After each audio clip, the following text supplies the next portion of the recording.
good morning again. Okay, so like I just wanted to share my insight on prelims with you all. So I had a good experience with prelims. So the title of this session is how I scored 130 plus marks five successive times in prelims. Right. So I appeared from 2015 to 2019, and in each year I scored in excess of 130 plus. Right. I cleared IFS cutoff every single time. Right. So I just wanted to share with this session some of my insights which helped me to score a bit better, right? So, like I mentioned earlier, this is a session for exam temperament, right? Here we are not going to discuss the uh, the sources or how we should be preparing for prelims. For that, we will have a different session. But here, it is more about the temperament, how and what we need to do in the next 3 4 years, 3 4 days before the prelims, and what we should do. What should be our attitude on the exam day, right? So, like I believe whosoever is giving prelims, you have put a decent amount of hard work and effort, right? So now it is your attitude, your self belief, and your emotional intelligence, right? These are the things which matters, and that will get you through the line, right? So firstly, just I want to introduce myself briefly. I am Mayank Malviya. I am co-founder and mentor at Planet Geology, right? So like I mentioned, I have scored 130 plus marks in prelims five successive times. I also happen to have appear in Indian Forest Service interview thrice, right? So just as a sample, I have shared this 2018 my mark sheet also here, just for the sample. So my score was around 131, right? And this year CSE cutoff was, I think it was 98, and IFS cutoff was 112, right? So like it is pretty much possible to score not 10 12 marks more CSE, but you can score more than 20 plus mark more than IFS cutoff, right? So like this is what we need to I will be discussing. So these are 9 10 pointers which I have prepared for you, right? So I'll go in detail of each and everything what I mean by them, and I will also try to give you few sample previous year questions of UPSC, and we will try to solve them, right? Maybe with lesser knowledge also we will try to solve that how I try to solve them in the exam, right? So to start with, like see, it is my observation and an experience that confidence is the most important virtue one should have in prelims, right? So like I've seen people who have got in the service, and they are giving the attempt again even if they might not be very good in prelims. After getting a rank, their score, prelims score gets shot up by, it gets increased by more than 20 or 30 marks. So it is all the confidence which is pushing them up, right? And in general also, I think confidence is the key, because in the prelims examination you would hardly get 30 to 40 questions where you can say that 100% I'm sure that its answer is A, B, or C, D, whatever, right? So that is a challenge. So in the next 70 to 60 questions, certain amount of risk, certain amount of intelligence guesswork will be there. So this I just want, I'm telling you, because everyone, even the someone who is topping prelims, somebody who is scoring 150 160, even they have the same condition, right? So you are not alone that you are not confident in a lot of questions. So that is pretty common, especially the pattern which UPSC is following from last 4 5 years. This is very common for everyone. So see, now just I said that you firstly, we need to realize that we have actually worked hard, right? ऐसा हो सकता है कि we have not done, maybe you might be covering Vision IS, PT 365. Somebody might be doing insights, monthly compilation, or some other sources, right? But you need to realize that these are not part of your syllabus, right? UPSC has not written that PT 365 material or whatever material you are referring कि they are part of the syllabus. अगर ये नहीं पढ़ के आओगे तो आपका selection नहीं होगा, right? So कभी कभी ऐसा हो जाता है, खासकर इस फेज में when 3 4 days are left, आपका कॉन्फिडेंस माइट भी हिटिंग कि आपने ये सोर्स नहीं किया, आपने वो चीज मिस कर दी, मेरे फ्रेंड ने तो ये भी कर रखा है, right? So firstly give a break to that, उसको भूल जाओ, राइट? जस्ट रियलाइज कि you have put certain amount of hard work to it, right? आप may B you might be preparing full fledged ना, जॉब छोड़ के या सारी अपॉर्चुनिटी छोड़ के आप प्रिपेयर कर रहे हो। May B you might be preparing for prelims along with the job ना, along with the hectic job. So भी टाइम कम मिला होगा, but you have done your bit. जितना आप प्रिपेयर कर सकते हो you have prepared in last 2-3 months, और नॉट ओनली 2-3 मंथ्स, उसके पहले भी। तो पहले ये रियलाइजेशन बहुत इंपॉर्टेंट है कि you have actually work hard. ठीक है, जितना हो गया it's okay, but you have really work hard, right. और जो इस समय ना, अ lot of negative thoughts keep coming up कि अगर प्रीलिम्स में नहीं होता है तो ना पूरा एक साल बैठना पड़ जाएगा, एंड सम अदर अदर आती है, मतलब ना अपना mind in anxiety anxious state, it keep creating certain thoughts. So this is the time when you need to use जो भी आपने GS4 में पढ़ रखा है ना, इमोशनल इंटेलिजेंस, इसको खुद के ऊपर अप्लाई करना बहुत इंपॉर्टेंट है, right. If you are using your emotions, if you are regulating your thoughts properly in next 3-4 days and during exam day, you will get you will clear the exam, given कि आपने decent amount of preparation की है, right? So actually prelims is a bigger game of emotional intelligence, right? So आपको पता है ना, emotional intelligence means knowing what these thoughts are coming from, कहाँ से आ रहे हैं, and how you can regulate it, right? So you just need to have give ये जो एंशियस थॉट्स अभी आएंगी अगर एग्जाम के दिन भी आती हैं, you need to counter it with a heavy dose of positivity and calm, right? So positivity will come अपनी खुद की जर्नी, अपनी खुद की स्ट्रगल को अप्रिशिएट करने से आएंगी, जो विच you have done in last may be 6-7 months, और जिसका चौथा पांचवा अटेम्प्ट है, तीसरा अटेम्प्ट है। तो like you have been doing this from last two so many months है ना, 30-40 महीने से आप मेहनत कर रहे हो। It is not only about last 3-4 months. So just realize that, right? So like actually this is also one thing I want to tell कि prelims, इनफैक्ट यूपीएससी भी करंट अफेयर पूछ रहा है। तो UPSC current affair is not keeping कि last का 6 महीने का या लास्ट का 12 महीने का करंट पूछ ले रहा है। Like sometimes the definition of current, UPSC 3-4 साल पुराने टॉपिक्स भी पूछ रहा है, very common topics which were in news, which are still relevant, right. So it is not only about last 2-3 months कि लास्ट जो होता है ना, जो प्रीलिम्स स्पेसिफिक प्रिपरेशन होती है, आपने लास्ट 65 डेज, कोई 90 डेज प्रिपेयर करता है, somebody prepare for only 35 days, right? So it is not only about that। ये हेल्प करेगा आपको, प्रीलिम्स स्पेसिफिक जो चीजें हैं इसने आपको बहुत इंफॉर्मेशन दी होगी, बट प्रीलिम्स में समटाइम्स द क्वेश्चन कहीं से भी आ सकता है ना। Suppose your age is 25, may be और 28 और 30, what ever it is, right. तो आप 25 साल से आपने जो लर्निंग की है ना, वो सब काम आ सकती है प्रीलिम्स में। May be you have travelled somewhere, ठीक है, वहां आपने कुछ ऑब्जर्व किया है, तो वो एग्जाम में आ गया। Maybe like you have been travelling in train, वहां आपने कुछ ऑब्जर्व किया था, वो काम में आ गया। आप मे बी आप गांव से हो, वहां आपने कुछ ऑब्जर्व किया है, वो काम में आ गया। तो इस सबके मैं एग्जाम्पल भी दूंगा आपको, राइट। सो इस तरह होता है। आपने कभी कुछ नॉवल पढ़ी हो, like I read A novel name sapiens, ठीक है, ये एक्स्ट्रा करिकुलर एक्टिविटी थी। सो लास्ट लास्ट एक सवाल आया था जो किसी मटेरियल, किसी बुक कहीं नहीं दिया होता, जनरल अवेयरनेस का था, तो यहाँ मैंने पढ़ा था, वो मेरे को प्रीलिम्स में काम आ गया, और ये मैंने बहुत पहले पढ़ी थी, right. So it is not about last 2-3 months only, ठीक है, और पुराना है तो इसको भी ध्यान रखो, राइट। और ये बहुत इंपॉर्टेंट सी चीज होती है कि I often say to my friend कि भाई मेरे लिए prelims was always about a session. Prelims was a session of 120 minutes, जिसमें आपको जाना है and you have to meditate 100 times, ठीक है। लाइक देर आर 100 सवाल, ठीक है। I hope you know what is meditation, right. Meditation is not an passive exercise, it is not just about sitting and like just focusing and like closing your eyes. Meditation is a very, it is about intense focus, and it is about being very conscious, right? It is about being awareness. So this is what you need. आप जाओगे, there are 100 questions, right? There are 100 question. आप जब एक question number 1 को आप pick up करते हो, then you just need to meditate on this. सब कुछ भूल जाना है ना, you don't have to think कि मुझसे क्वेश्चन नंबर 2 होगा कि नहीं होगा। ऐसा suppose you are doing question number 4, तो आपको उस समय सोचना भी नहीं है कि क्वेश्चन नंबर 1, 2, 3 में कुछ आपका हुआ कि नहीं हुआ, पेपर टफ है, कट ऑफ कम जाएगा, कट ऑफ ज्यादा जाएगा, कट इट ऑफ आउट, ठीक है, कुछ भी नहीं सोचना। When you are doing question number 4, आपका इंटेंस फोकस सिर्फ the statement and the option given in question number 4 होना चाहिए, right. So you like this is what I mean by meditation.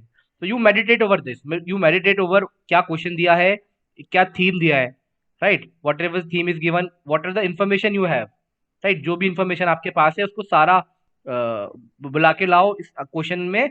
जो तीन चार ऑप्शंस हैं, जैसे तैसे करके तीन ऑप्शन को एलिमिनेट करो, and you have eliminated three question, that's it, भूल जाओ क्वेश्चन, इसको मार्क कर देना है। Then move on to question number 5। Same thing इस पे करना है।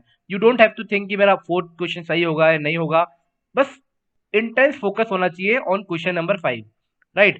सो अगेन, जो भी थीम है उस थीम की सारी इंफॉर्मेशन आप लेके आओ, direct indirect, try to eliminate three options, तीन ऐसे, ठीक है, तीन ऑप्शन, जो आंसर बच गया उसको मार्क करो, and then forget question number 5, move to question number 6 और 7, whatever. So this is what I say, like it is a session where you have to meditate very intensely and very with full awareness for 120 minutes, right? So इसको और we will see कुछ examples के through भी देख लेंगे, ठीक है। The third thing, like this is a technique which I use to follow, I hope कि I can put across you in a better word, right. So I मैं खुद बोलता था कि it is zoom in zoom out technique for any question, right. So zoom in is zoom out is basically bird's eye view of any theme है, any topic, और zoom in मतलब फैक्टॉइड हो गया, ठीक है, जो स्पेसिफिक इंफॉर्मेशन है आपके पास उस टॉपिक के बारे में, राइट।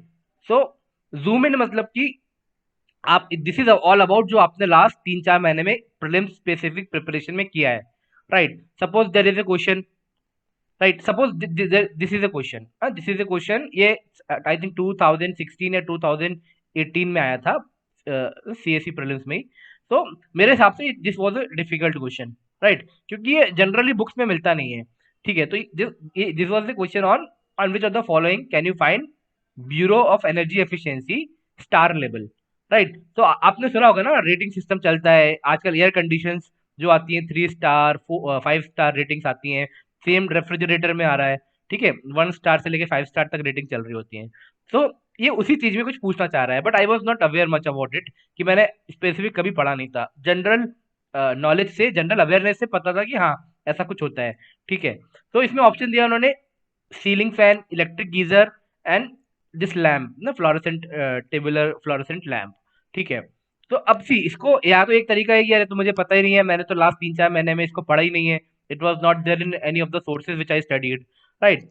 बट ठीक है, ये इस तरह करके यू कैन स्किप इट, ठीक है। तो व्हाट आई डिड वाज कि भाई ये जो सवाल है, आई ट्राइड पहले कि मैंने कुछ पढ़ा है क्या इसके बारे में स्पेसिफिक इन्फॉर्मेशन, तो that is zoom in, you are zooming in, you are zooming in to the topic, कि इस टॉपिक के बारे में do you have any specific knowledge, right, which you have acquired in last 3-4 months, last 65 days, और may be last 6 महीने, जब से भी आप प्रीलिम स्पेसिफिक प्रिपरेशन कर रहे हो, ठीक है। सपोज मैंने पढ़ रखा है कि इलेक्ट्रिक, कुछ न्यूज पढ़ रखी थी कि नाउ इट इज मैंडेटरी कि electric geyser will have a star rating system, right. तो मुझे पता है कि टू तो सही है, it is from my specific knowledge, तो टू सही है, तो मतलब ये ऑप्शन तो एलिमिनेट हो गया, राइट।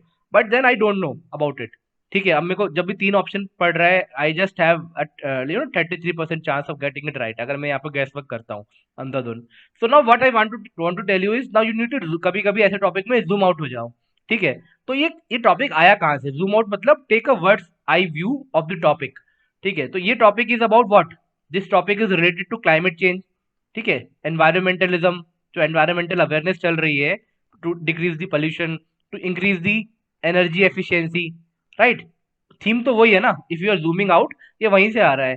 सो एनर्जी एफिशिएंसी पे गवर्नमेंट बहुत ही ये मुझे पता है कि एनर्जी एफिशिएंसी पे government is very proactively working on, ठीक है। दे आर ट्राइंग कि हम लोग एनर्जी एफिशिएंट करें, जो 8 मिशन हैं क्लाइमेट चेंज के अंदर, उसमें एक स्पेसिफिक डेडिकेटेड मिशन भी है ना, national mission for energy efficiency.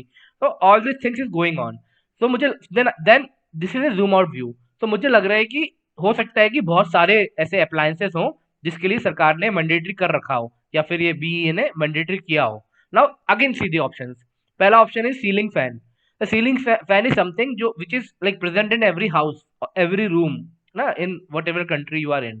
So there is a chance कि भाई इसमें भी, इसमें अगर हम स्टार रेटिंग सिस्टम लेके आए ना, एनर्जी एफिशिएंसी लाने की कोशिश करें, तो that is very beneficial in the broader context. तो आई थॉट कि यार ये हो सकता है सही हो, the ceiling fan, tube light, इन सब में रेटिंग सिस्टम आ गया है basically. Same thing is about lamps, ठीक है। तो this fluorescent lamps is also very common in house, ठीक है। इलेक्ट्रिक गीजर का I am pretty sure because it is a very high voltage, high power consuming appliance, तो इसमें तो है ही इलेक्ट्रिक गीजर में। तो इसलिए मुझे ऐसा लग रहा है ना, I I get a guess work कि यार इसका आंसर तीनों होना चाहिए, 1 एंड 2 तो होना ही चाहिए, और तीन भी होना चाहिए, बिकॉज एक जो अभी दुनिया में जो चल रहा है, ब्रॉडर कंटेक्स्ट चल रहा है कि we are no very actively working for this energy efficiency. So अगर मुझे इसमें गैस वर्क करना है तो इसमें मेरा तुक्का नहीं होगा, I would go with this only, option D, क्योंकि इसमें सारी की सारी कॉमन चीजें हैं। इलेक्ट्रिक गीजर का I am pretty sure, 1 and 3 is also very common, और देर इज अ चांस कि बी ने किया है गिवन ऑल दिस कंटेक्स्ट, ठीक है। तो मैंने वहां बैठ के जितनी चीजें आपको बताई ना, ये सारी चीजें सोची हैं, ठीक है। तो आई was not like taking a wild gas की अक्का बक्का बम्बे बम्बे करके कुछ भी मार के आ जाऊंगा, right. I was trying to reason it up. तो अगर मुझे ये क्वेश्चन अटेम्प्ट करना पड़ा, इफ लाइक मैंने पहले से सोच के गया था कि मुझे कुछ पर्टिकुलर रेंज में मे बी 80 to 90 में क्वेश्चन अटेम्प्ट करना है। अगर कम होते हैं मेरे अटेम्प्ट तो I would have definitely attempted this question and उसका आंसर में डी मारता, राइट। तो ये रिस्की है definitely, but it is also rewarding, it is not pure तुक्का, it has a lot of thinking going into it कि मैं कैसे डी पे आया, right. So I call it zoom in and zoom out technique, right. I hope you understand this, ठीक है। अगर doubt है तो आप क्लास सेशन के जब I will cover finish all 9 points, आप फिर पूछना इसके बारे में, right. But I think it is very very helpful कि जो स्पेसिफिक इन्फॉर्मेशन है वो कर लो, एंड देन जूम आउट कि कंटेक्स्ट क्या चल रहा है, ठीक है। तो ऐसे कम से कम 5-6 सवाल में ये टेक्निक बहुत अच्छे से यूज हो ही जाती है ना, out of 100, right. Then this is also one thing which I want to tell you कि एक चीज और है कि सिली, हम बोलते हैं ना सिली मिस्टेक्स हो रही हैं, बहुत लोग का सिली मिस्टेक्स के कारण कोट अनकोट एग्जाम में मतलब सिलेक्शन रुक जाता है ना। फॉरेस्ट का कट ऑफ रुक जाएगा, या सिविल्स में भी 98 कट ऑफ है तो आपने शायद 97.66 स्कोर कर लिया। तो ये बहुत ही अनफॉर्चुनेट सी चीजें होती है, राइट। सो सिली मिस्टेक स्पेशली बहुत इजी क्वेश्चन में नहीं होना चाहिए। तो इसके लिए बहुत सारी तरीके हैं।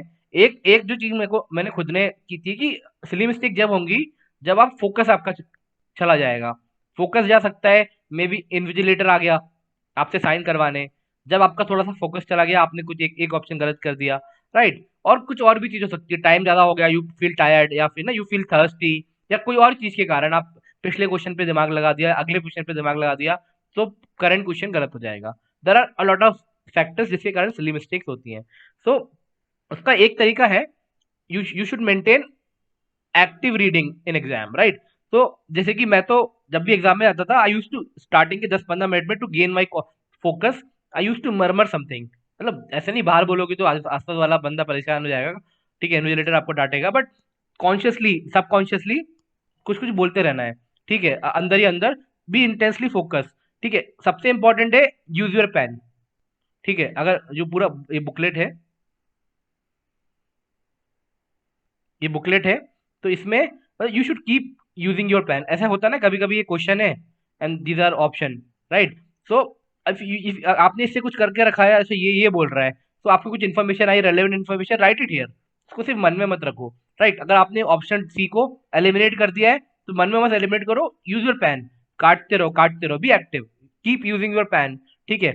ये चीजें सी सेट में बहुत इंपॉर्टेंट हो जाती हैं, राइट। सी सेट में आई विल डिस्कस एक थोड़ा सा फॉर 2 मिनट्स की सी सेट के लिए क्या क्या इंपॉर्टेंट है टेम्परामेंट वाइज। पर एक चीज ये भी है कि सी सेट में you should be very very active, कि अगर आप कॉम्प्रहेंशन पढ़ रहे हो, ठीक है, यूपीएससी बोलती जरूर है कि 10th लेवल के कॉम्प्रहेंशन है, but that is definitely not the case, ठीक है। काफी अच्छे इंटेलिजेंट कॉम्प्रहेंशन आते हैं। सो आप कॉम्प्रहेंशन पढ़ रहे हो, keep underlining, right, keep underlining. अगर आपको कुछ लग रहा है कि अच्छा इससे ये बोल रहे हैं ऑथर, कीप समराइजिंग, ठीक है। एक्टिव मोड में रहना है, हमेशा हमेशा यूज करते रहना है पेन, तो इससे आपको आंसर एलिमिनेट करने में और सही आंसर पे आने में हेल्प मिलेगी, right. So this is something which you should do. और ऐसे एक्टिव रीडिंग मोड में रहोगे ना, आप पेन यूज करते रहोगे बार बार, तो इससे ये भी रहेगा कि आपका अटेंशन टू डिटेल बहुत अच्छा रहेगा। And prelims is actually about attention to detail, मतलब जो वो UPSC is like prelims is about elimination, it is not about selection. UPSC मतलब 4 लाख लोग दे रहे हैं तो 3,90,000 लोग को एलिमिनेट करना चाहता है। तो उसमें this is one of the virtue, test करता है कि आपका अटेंशन टू डिटेल है कितना, ठीक है, अटेंशन टू डिटेल है कितना। तो अटेंशन टू डिटेल करने के लिए ये बहुत अच्छा है, आप अगर ऐसे पढ़ते रहोगे। लाइक मुझे याद है there was a question last year ही शायद, लास्ट लास्ट ईयर, जिसमें शायद इंडियन ओशन ये डाइपोल मानसून के ऊपर एक सवाल था, राइट, मानसून के ऊपर एक सवाल था, and it was a very very easy question. ठीक है, तो वो ऐसे पढ़ते पढ़ते जो थर्ड ऑप्शन था, मतलब थर्ड स्टेटमेंट था, वन टू, ये बहुत इजी, ये बहुत इजी, ये भी बिल्कुल सही सही लग रहा था। यूपीएससी ने क्या किया, eastern and western Indian ocean लिखना था उसको। ठीक है, उन्होंने क्या कर दिया, यहाँ ईस्टर्न इंडियन ओशन और चुपचाप से वेस्टर्न पैसिफिक ओशन कर दिया। अब मेरा ये सवाल गलत हो गया था, बिकॉज मैं उस समय थोड़ा सा डिस्ट्रैक्टेड था, मैंने थोड़ा सा ओवर कॉन्फिडेंटली हाँ ये सही है और 1 2 3 मार्क करके आ गया। उसका आंसर 1 2 था ना। ये स्टेटमेंट गलत था, बिकॉज उन्होंने ये अटेंशन टू डिटेल, जो थोड़ी सी डिटेल है, ये गड़बड़ कर दी थी। ठीक है, तो जब आप एग्जाम में एक्टिव मोड में रहोगे ना, ऐसी सिली मिस्टेक्स नहीं होंगी। राइट, ये जो IOPO mean Indian Ocean Pacific Ocean वाला सवाल I wanted to refer. Right, so इसे 2016 2018 में आया था शायद ये सवाल, राइट, या मे बी 19 में आया था। तो आप देखना इसको, उन्होंने चुपचाप से eastern Indian ocean and western Indian ocean की जगह चुपचाप से पैसिफिक ओशन लिख दिया। तो बस वो यही चेक कर रहे थे, आपका अटेंशन टू डिटेल। ठीक है, कितना आप फोकस्ड हो छोटे छोटे डिटेल्स पे। तो पेन यूज करते रहो, be in active reading mode. Right, so again like अब जैसे कि ये सवाल है एक्टिव रीडिंग का, ये भी है कि जैसे कि ऐसे सवाल हर साल आते हैं। ये मैपिंग पे ऊपर आ गया सवाल, मैप ऑफ इंडिया पे। यूपीएससी वाज आस्किंग कि आप कोहिमा से लेके कोट्टायम तक जाना है तो मिनिमम कितने स्टेट्स इंडिया के आपको ट्रेवल करना है, right, from origin to destination. Right, तो ये सवाल बहुत डिफिकल्ट नहीं है। पहली बात की यार पता होना चाहिए कोहिमा कहाँ है, ये सबको पता होता है अगर जो सीरियसली प्रिपेयर कर रहा है कि भाई हाँ नागालैंड की कैपिटल है। ठीक है, क्या है कोट्टायम, हो सकता है एग्जैक्टली ना सुना हो, इतना पॉपुलर नहीं हो, बट ना एटाइमोलॉजी जो बोलते हैं ना, कि आपको अगर थोड़ा बहुत आपने कल्चर वल्चर पढ़ रखा है तो आपको पता है कि जो यम वर्ड होता है, राइट, इट इज कभी कभी तेरे चांस की मलयालम वोकैबुलरी से आया है, तो it is something in Kerala. तो इतना तो आपको थोड़ा सा इंटेलिजेंस गैस वर्क करना पड़ेगा। उसके बाद what I want to tell you कि ऐसे क्वेश्चन में ऐसे नहीं है कि आप मन में बैठ के गिनतियां गिन रहे हो कि हाँ ठीक है मैं नागालैंड से शुरू करूंगा, मैं कहाँ जाऊंगा, असम जाऊंगा, बंगाल जाऊंगा, इस तरह नहीं करना। ऑलवेज एक रफ मैप बनाओ। ठीक है, छोटे छोटे से स्टेट्स बनाओ जो बाउंड्रीज आपको पता है, एंड ऑलवेज एक एक्टिव अप्रोच फॉलो करके रखो ना, यूज योर पेन। ऐसे क्वेश्चन में use your pen, always use your pen. ठीक है, कोई भी एक रफ डायग्राम बना के, तो इससे गलतियां नहीं होंगी, क्योंकि ऑप्शन में ऐसा होगा कि 6 स्टेट 7 स्टेट एक स्टेट। तो अगर सिली मिस्टेक में गलती से एक स्टेट भूल गए आप, तो आपका सवाल गलत हो जाएगा, है ना, एंड एक इजी सवाल गलत हो जाएगा। Right, so this is what I want to tell कि बी एक्टिव, मर्मर समथिंग, है ना, अंदर ही बोलो, use your pen, keep jotting down. Right, so ये रहेगा, डोंट बी पैसिव। जस्ट ऐसे नहीं कि हाँ कर रहा है, मुझे अपना पेपर बिल्कुल क्लीन रखना है, क्योंकि मुझे जाके अपने कजिन से अपने फ्रेंड से शेयर करना है, वो देखना ले कि मैंने पेपर में क्या करके आया हूँ। ये सब चीजें नहीं सोच के रखना है। Right, you have to be very very active, don't be passive during exam. Right, so I hope I like get this point across you all. Right, and one thing is also, ये मतलब पहले attempt के बाद ही मैंने ये सीख लिया था कि भाई प्रीलिम्स जो है, prelims is like already syllabus बहुत ज्यादा है। ठीक है, यूपीएससी ने सिलेबस इतना ज्यादा दे रखा है, बहुत ज्यादा चैलेंजिंग है। तो उसके अलावा मुझे लगता है कि यूपीएससी आपको बहुत ज्यादा मतलब इसमें परेशान नहीं करेगी, इट वॉन्ट गिव यू ना बहुत फालतू फालतू के ऑप्शन वगैरह नहीं देती है। ठीक है, तो मतलब एक्चुअली पेपर बहुत डिफरेंट डिफरेंट डिफिकल्ट आने लग गया है, रैंडम भी आने लग गया है एट सम लेवल, बट आपको at least you should not complicated by over thinking. ठीक है, मैं बोल रहा हूँ ना कि you need to meditate 100 times. ठीक है, एक सवाल आया, पूरी उसमें इंफॉर्मेशन को पढ़ो, जो भी आपके पास अस्त्र शस्त्र है उस थीम पे इंफॉर्मेशन के, वो सारे के सारे अस्त्र आप लेके आओ, और आप चार ऑप्शन जो है तीन को एलिमिनेट करो। ये आपका बेस्ट तरीका है ना, आपने कर लिया ये, just move on with it. वापस से ओवर थिंक नहीं करना है। ठीक है, कि अरे यार ये तो इतने जल्दी हो गया, मैंने 15 सेकंड में ही सवाल कर लिया, आईएएस का एग्जाम है, 15 सेकंड में कैसे सवाल हो गया, कुछ तो गड़बड़ है। ठीक है, ये सब नहीं सोचना होता है। ठीक है, और ये भी एक फैक्ट है, ये भी एक फैक्ट है कि एटलीस्ट 20+ क्वेश्चन बहुत इजी आते हैं पेपर में। हो सकता है 15 आए, हो सकता है 12 आए, हो सकता है 25 आ जाए, बट इतने सवाल एट एन एवरेज आते ही आते हैं, बहुत इजी। राइट, मुझे याद है कि 2017 में शायद यूपीएससी ने सिंपल पूछ लिया था कि एंटी डिफेक्शन जो है वो किस शेड्यूल में प्रेजेंट है, शेड्यूल 2 5 7 10। राइट, तो 10 शेड्यूल का एक पार्ट है एंटी डिफेक्शन। ये कोई भी यूपीएससी की तैयारी करने वाले को पता होता है, ठीक है। अगर वो अपने मतलब नॉर्मली उसने पढ़ाई की है, शेड्यूल पढ़ के आया है पॉलिटी, ये पता होता है। तो ये सवाल पूछा था। इनफैक्ट आई हैव लाइक थोड़े मैंने और गैदर कर रखे हैं।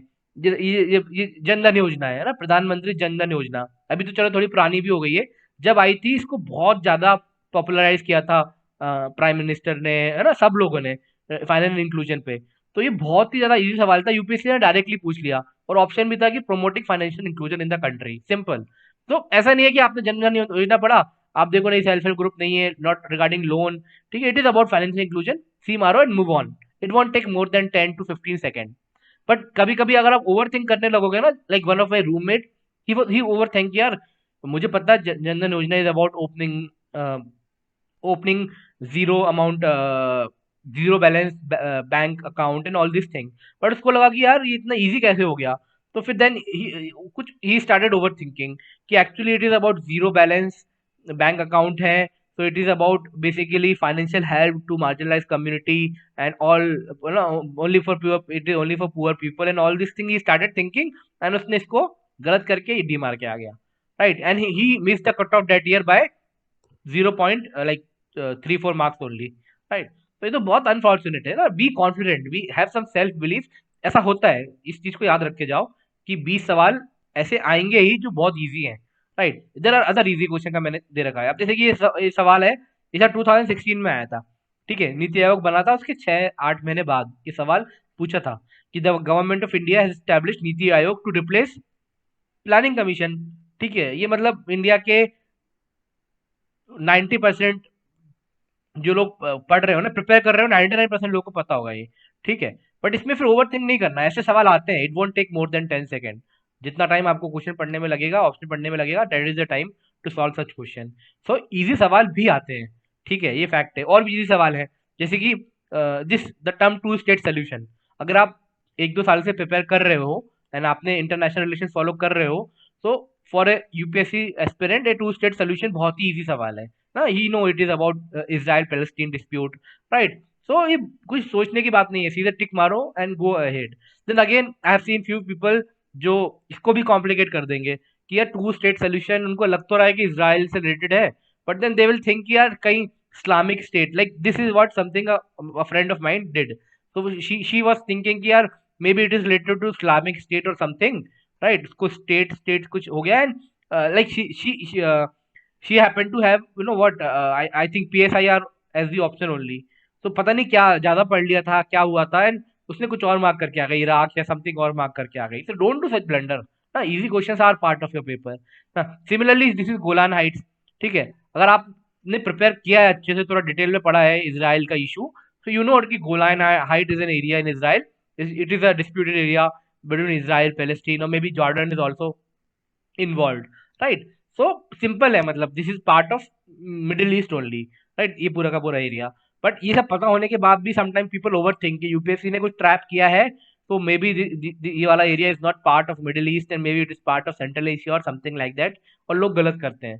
तो do not over think, don't be weak casual. एक बार सवाल आया था मॉन्ट्रियल प्रोटोकॉल पे, राइट। एंड एक फ्रेंड था जिसके एनवायरनमेंट के notes I use to study, and वो पता नहीं थोड़ा सा कैजुअल हो गया, क्या हो गया, थोड़ा सा फोकस छोड़ा, उसने इसको गलत कर दिया। ओजोन का भी ऑप्शन था, क्लाइमेट चेंज का भी था, he mark climate change, right. He was a very very good candidate ना यूपीएससी के लिए, but even he made such mistake, और उसका उस बार एक ही क्वेश्चन से सिलेक्शन छूट गया था प्रीलिम्स में, राइट। सो इजी सवाल को केयरफुली करो, बट ग्रो विद कॉन्फिडेंस ना, ओवर थिंक नहीं करना है, राइट। तो this is what I want to tell कि ऑलरेडी सिलेबस बहुत ज्यादा है, यूपीएससी ज्यादा फंसाती नहीं है जनरली, ठीक है। सो डोंट ओवर थिंक फालतू का, ठीक है। प्लस ये भी है कि आई थिंक जो आपका पहला अटेम्प्ट रहता है ना क्वेश्चन पे ना, तो वही बेस्ट शॉट होता है कि like this is a question and these are the option, like I said, you are meditating for the first time, you are सारे के अपने इंफॉर्मेशन के अस्त्र और शस्त्र आप लेके आ रहे हो, you are trying to eliminate 3 option, ठीक है। तो बेसिकली यही बेस्ट शॉट रहेगा, ठीक है। अगर आप ये सोचो कि मैं हो सकता है बहुत सारे लोग आइट्रेशन में करते हैं कि जो पहले इजी लग गया उनको कर लिया, देन सेकंड आइट्रेशन में और डिफिकल्ट, थर्ड आइट्रेशन, कुछ लोग 4-4 आइट्रेशन में सवाल सॉल्व करते हैं।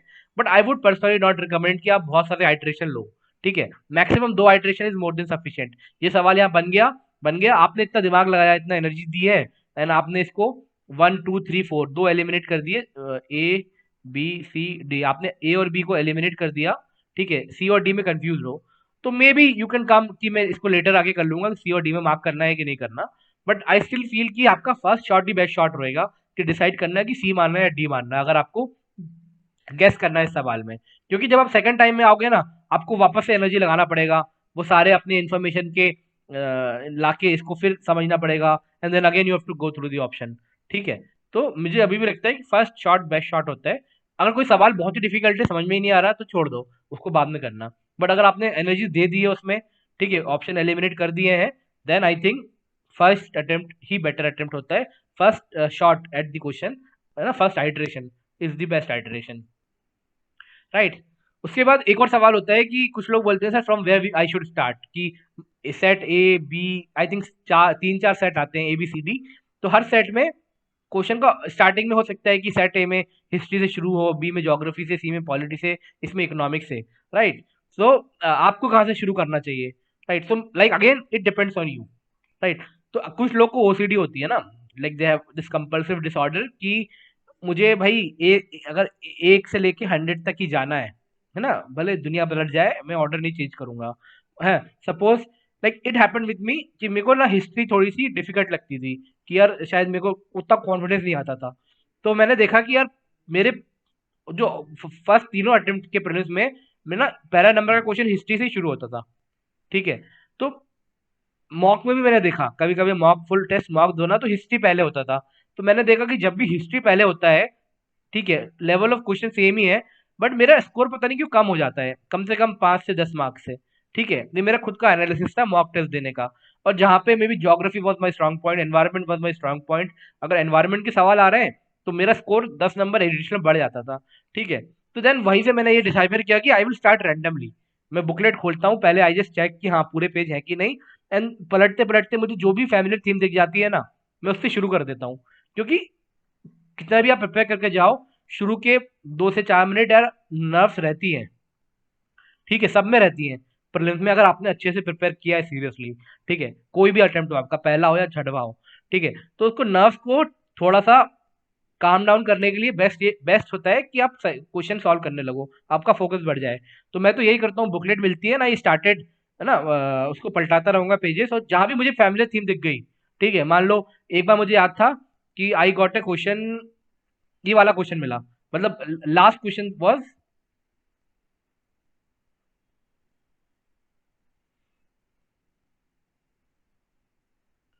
आई डोंट नो मैंने इसको यूज किया है कि नहीं, but actually there was a question कि सन टेम्पल पे क्वेश्चन था, right. Last to last year आया था शायद। तो उसमें 4 ऑप्शन थे, one option was Om Kaleshwar, 3 option थे, ओम कालेश्वर हो गया, second one was Amarkantak, and third one was something जो मुझे पता भी नहीं था। ठीक है, I have never heard about it, but मैंने एक्चुअली, मेरा ध्यान गया अमरकंटक पे एंड ओमकारेश्वर पे। आई वॉज जस्ट पेज पलट रहा था, and I happen to be from Madhya Pradesh, and this Amarkantak, Omkar, this are related to MP only, MP and Chhattisgarh, right, Chhattisgarh only. So मुझे मतलब एक सेंस ऑफ फेमिलियरिटी थी, I have been to these places also. ठीक है, सो मुझे एक सेंस ऑफ फेमिलियरिटी थी, मैंने वहीं से क्वेश्चन करना शुरू कर दिया। But actually this was a difficult question, ठीक है, मैंने ये सुना ही नहीं था। उसके ऑप्शन में ये था कि मतलब option was something like that कि अगर आपको आप इसको एलिमिनेट कर दो ओमकारेश्वर को, तो 3 ऑप्शन में ओमकारेश्वर था, एक में नहीं था, तो आंसर हो गया। तो this is what I did, कि मुझे एक इन्फॉर्मेशन थी, मुझे कोई इन्फॉर्मेशन नहीं थी सन टेम्पल के बारे में, मैंने बुक में भी नहीं पढ़ा था। उस साल के बाद शायद सारी की सारी कल्चर की बुक ने सन टेम्पल पे 5 5 पेज ऐड कर दिए, राइट। तो but that is not about कि हमें तो उन क्वेश्चन की तैयारी करना है जो क्वेश्चन के लिए हम प्रिपेयर्ड नहीं है, जो इन्फॉर्मेशन नहीं है। तो इसमें भी सिंपल था, मेरे पास स्पेसिफिक इन्फॉर्मेशन नहीं थी, but I had some other information. तो मुझे पता था कि ओमकार ना, if you are into etymology, तो आपको पता है हिंदू कल्चर में Omkar is refers to Shiv ji ना, Lord Shiva. So I know that, and I also know that Omkar is a part of जो 12 ज्योतिर्लिंग होती है, राइट, तो 12 इंपॉर्टेंट शिवलिंग्स, उनका एक पार्ट है। तो मैंने कभी सुना नहीं कि हाँ सन टेम्पल भी है, that's why doing from Madhya प्रदेश। ठीक है, तो मैंने अपनी जो इन्फॉर्मेशन है, अपने अवेयरनेस पे ट्रस्ट किया, एंड आई सेड कि सन टेम्पल तो नहीं है वहाँ। ठीक है, वहाँ पे शिव जी का टेम्पल है। तो मैंने इसको एलिमिनेट कर दिया। ठीक है, इसको एलिमिनेट करने के बाद ही मेरा क्वेश्चन सॉल्व हो गया, ऑप्शन ही ऐसे दिए हुए थे। ठीक है, तो I had no idea about sun temple, I had no idea about this option जो यूपीएससी ने दिया हुआ था, इसके लिए भी आई वॉज नॉट श्योर। ठीक है, एक इन्फॉर्मेशन पता थी, उससे मैंने ऑप्शन एलिमिनेट करके सवाल सॉल्व कर दिया। राइट, सो यहाँ पे मैं ये बोलना चाहता हूँ कहाँ से शुरू करना है। आई वुड सजेस्ट कि जिस पे भी आप कंफर्टेबल हो, आप पेज पलट रहे हो, जो थीम आपको अच्छी लगी, सवाल थोड़ा सा देखने में ठीक लगा, वहां से शुरू कर दो। It could be the 40th question, करो 40 से लेके 80 तक चले जाओ, solve these 40 41 question, OMR भरो, then come back to maybe 20 to 40 or 1 to 40 and then do from 80 to 100 whatever आपको लग रहा है। It's all right. राइट, ऐसा कुछ ओसीडी नहीं होना चाहिए कि मैं 1 से 100 ही करूंगा, भले शुरू में बहुत डिफिकल्ट सवाल आ रहे हो। ठीक है, इंपॉर्टेंट ये है कि पूरे दो दो घंटे 120 मिनट्स आपको ऑक्युपाइड रहना है प्रोडक्टिवली, है ना, इंटेंस फोकस में, and you need to meditate over every question. ठीक है, तो ये अच्छा स्ट्रैटेजी मेरे को लगता है कि रैंडम शुरू करो बीच में से, जो भी थीम आपको कंफर्टेबल लग रही है। एक ये भी बहुत कॉमन क्वेश्चन होता है कि sir how much question should I attempt, right. So यार इसके ऊपर भी बहुत ही डिवीजन है, ऐसे कोई गोल्ड स्टैंडर्ड नहीं है। गोल्ड मतलब ये टेलर मेड है आपका, it depends on your accuracy. और यहाँ पे मॉक टेस्ट बहुत इंपॉर्टेंट रोल प्ले करते हैं। ठीक है, मॉक टेस्ट दे दे के आप यू कम की एक्यूरेसी कितना है। तो आई ऑब्जर्व कि मेरा जब मैं स्टार्ट करता हूँ मॉक देना, तो मेरा एक्यूरेसी 60 65% ही होता है। बट विथ टाइम जैसे जैसे एग्जाम पास आते आता है, my accuracy keep increasing to 80, sometime even 90%। ठीक है, तो ये आप पे डिपेंड करता है। Like I have a friend, वो भी हर बार फॉरेस्ट सर्विस का कट ऑफ निकालता है। राइट, तो उसकी accuracy I think is always 90%। वो सिर्फ 70 सवाल सॉल्व करता है, और 70 में से 90% मतलब ही गेट 63 राइट। 63 मतलब 126 मार्क्स, और 7 सवाल गलत हो गए, इतना नेगेटिव हो गया, 14/3 5। तो ही हमेशा 120 प्लस स्कोर ले आता है 70 सवाल करने पे भी। बट आई थिंक 90% एक्यूरेसी होना इज लाइक रेयर ना, इतना आई have not come across many people जो 70 सवाल सॉल्व करके आईएफएस का कट ऑफ हर बार निकाल लेते हैं। राइट, सो पॉइंट इज जो मेरा खुद का स्टैंडर्ड है दैट आई कैन शेयर। मुझे लगता था कि इन ऑल माई 5 अटेम्प्ट्स, ऐसा मैं सोच के नहीं जाता था, मैं सोच के जाता था कि मुझे सारे के सारे 100 सवाल करने हैं, but I don't have to be reckless. ठीक है, फालतू के तुक्के, फालतू का गैस वर्क नहीं करना है। ठीक है, जितना होगा, but I I I use to go in a very intense self belief कि मैं सारे 100 सवाल कर सकता हूँ। बट इतना सोचने के बाद भी year after year I could only, मैं हमेशा 86 से लेके 88 सवाल करता था। लाइक 3 बार तो मैंने 87 ही सवाल कर पाया।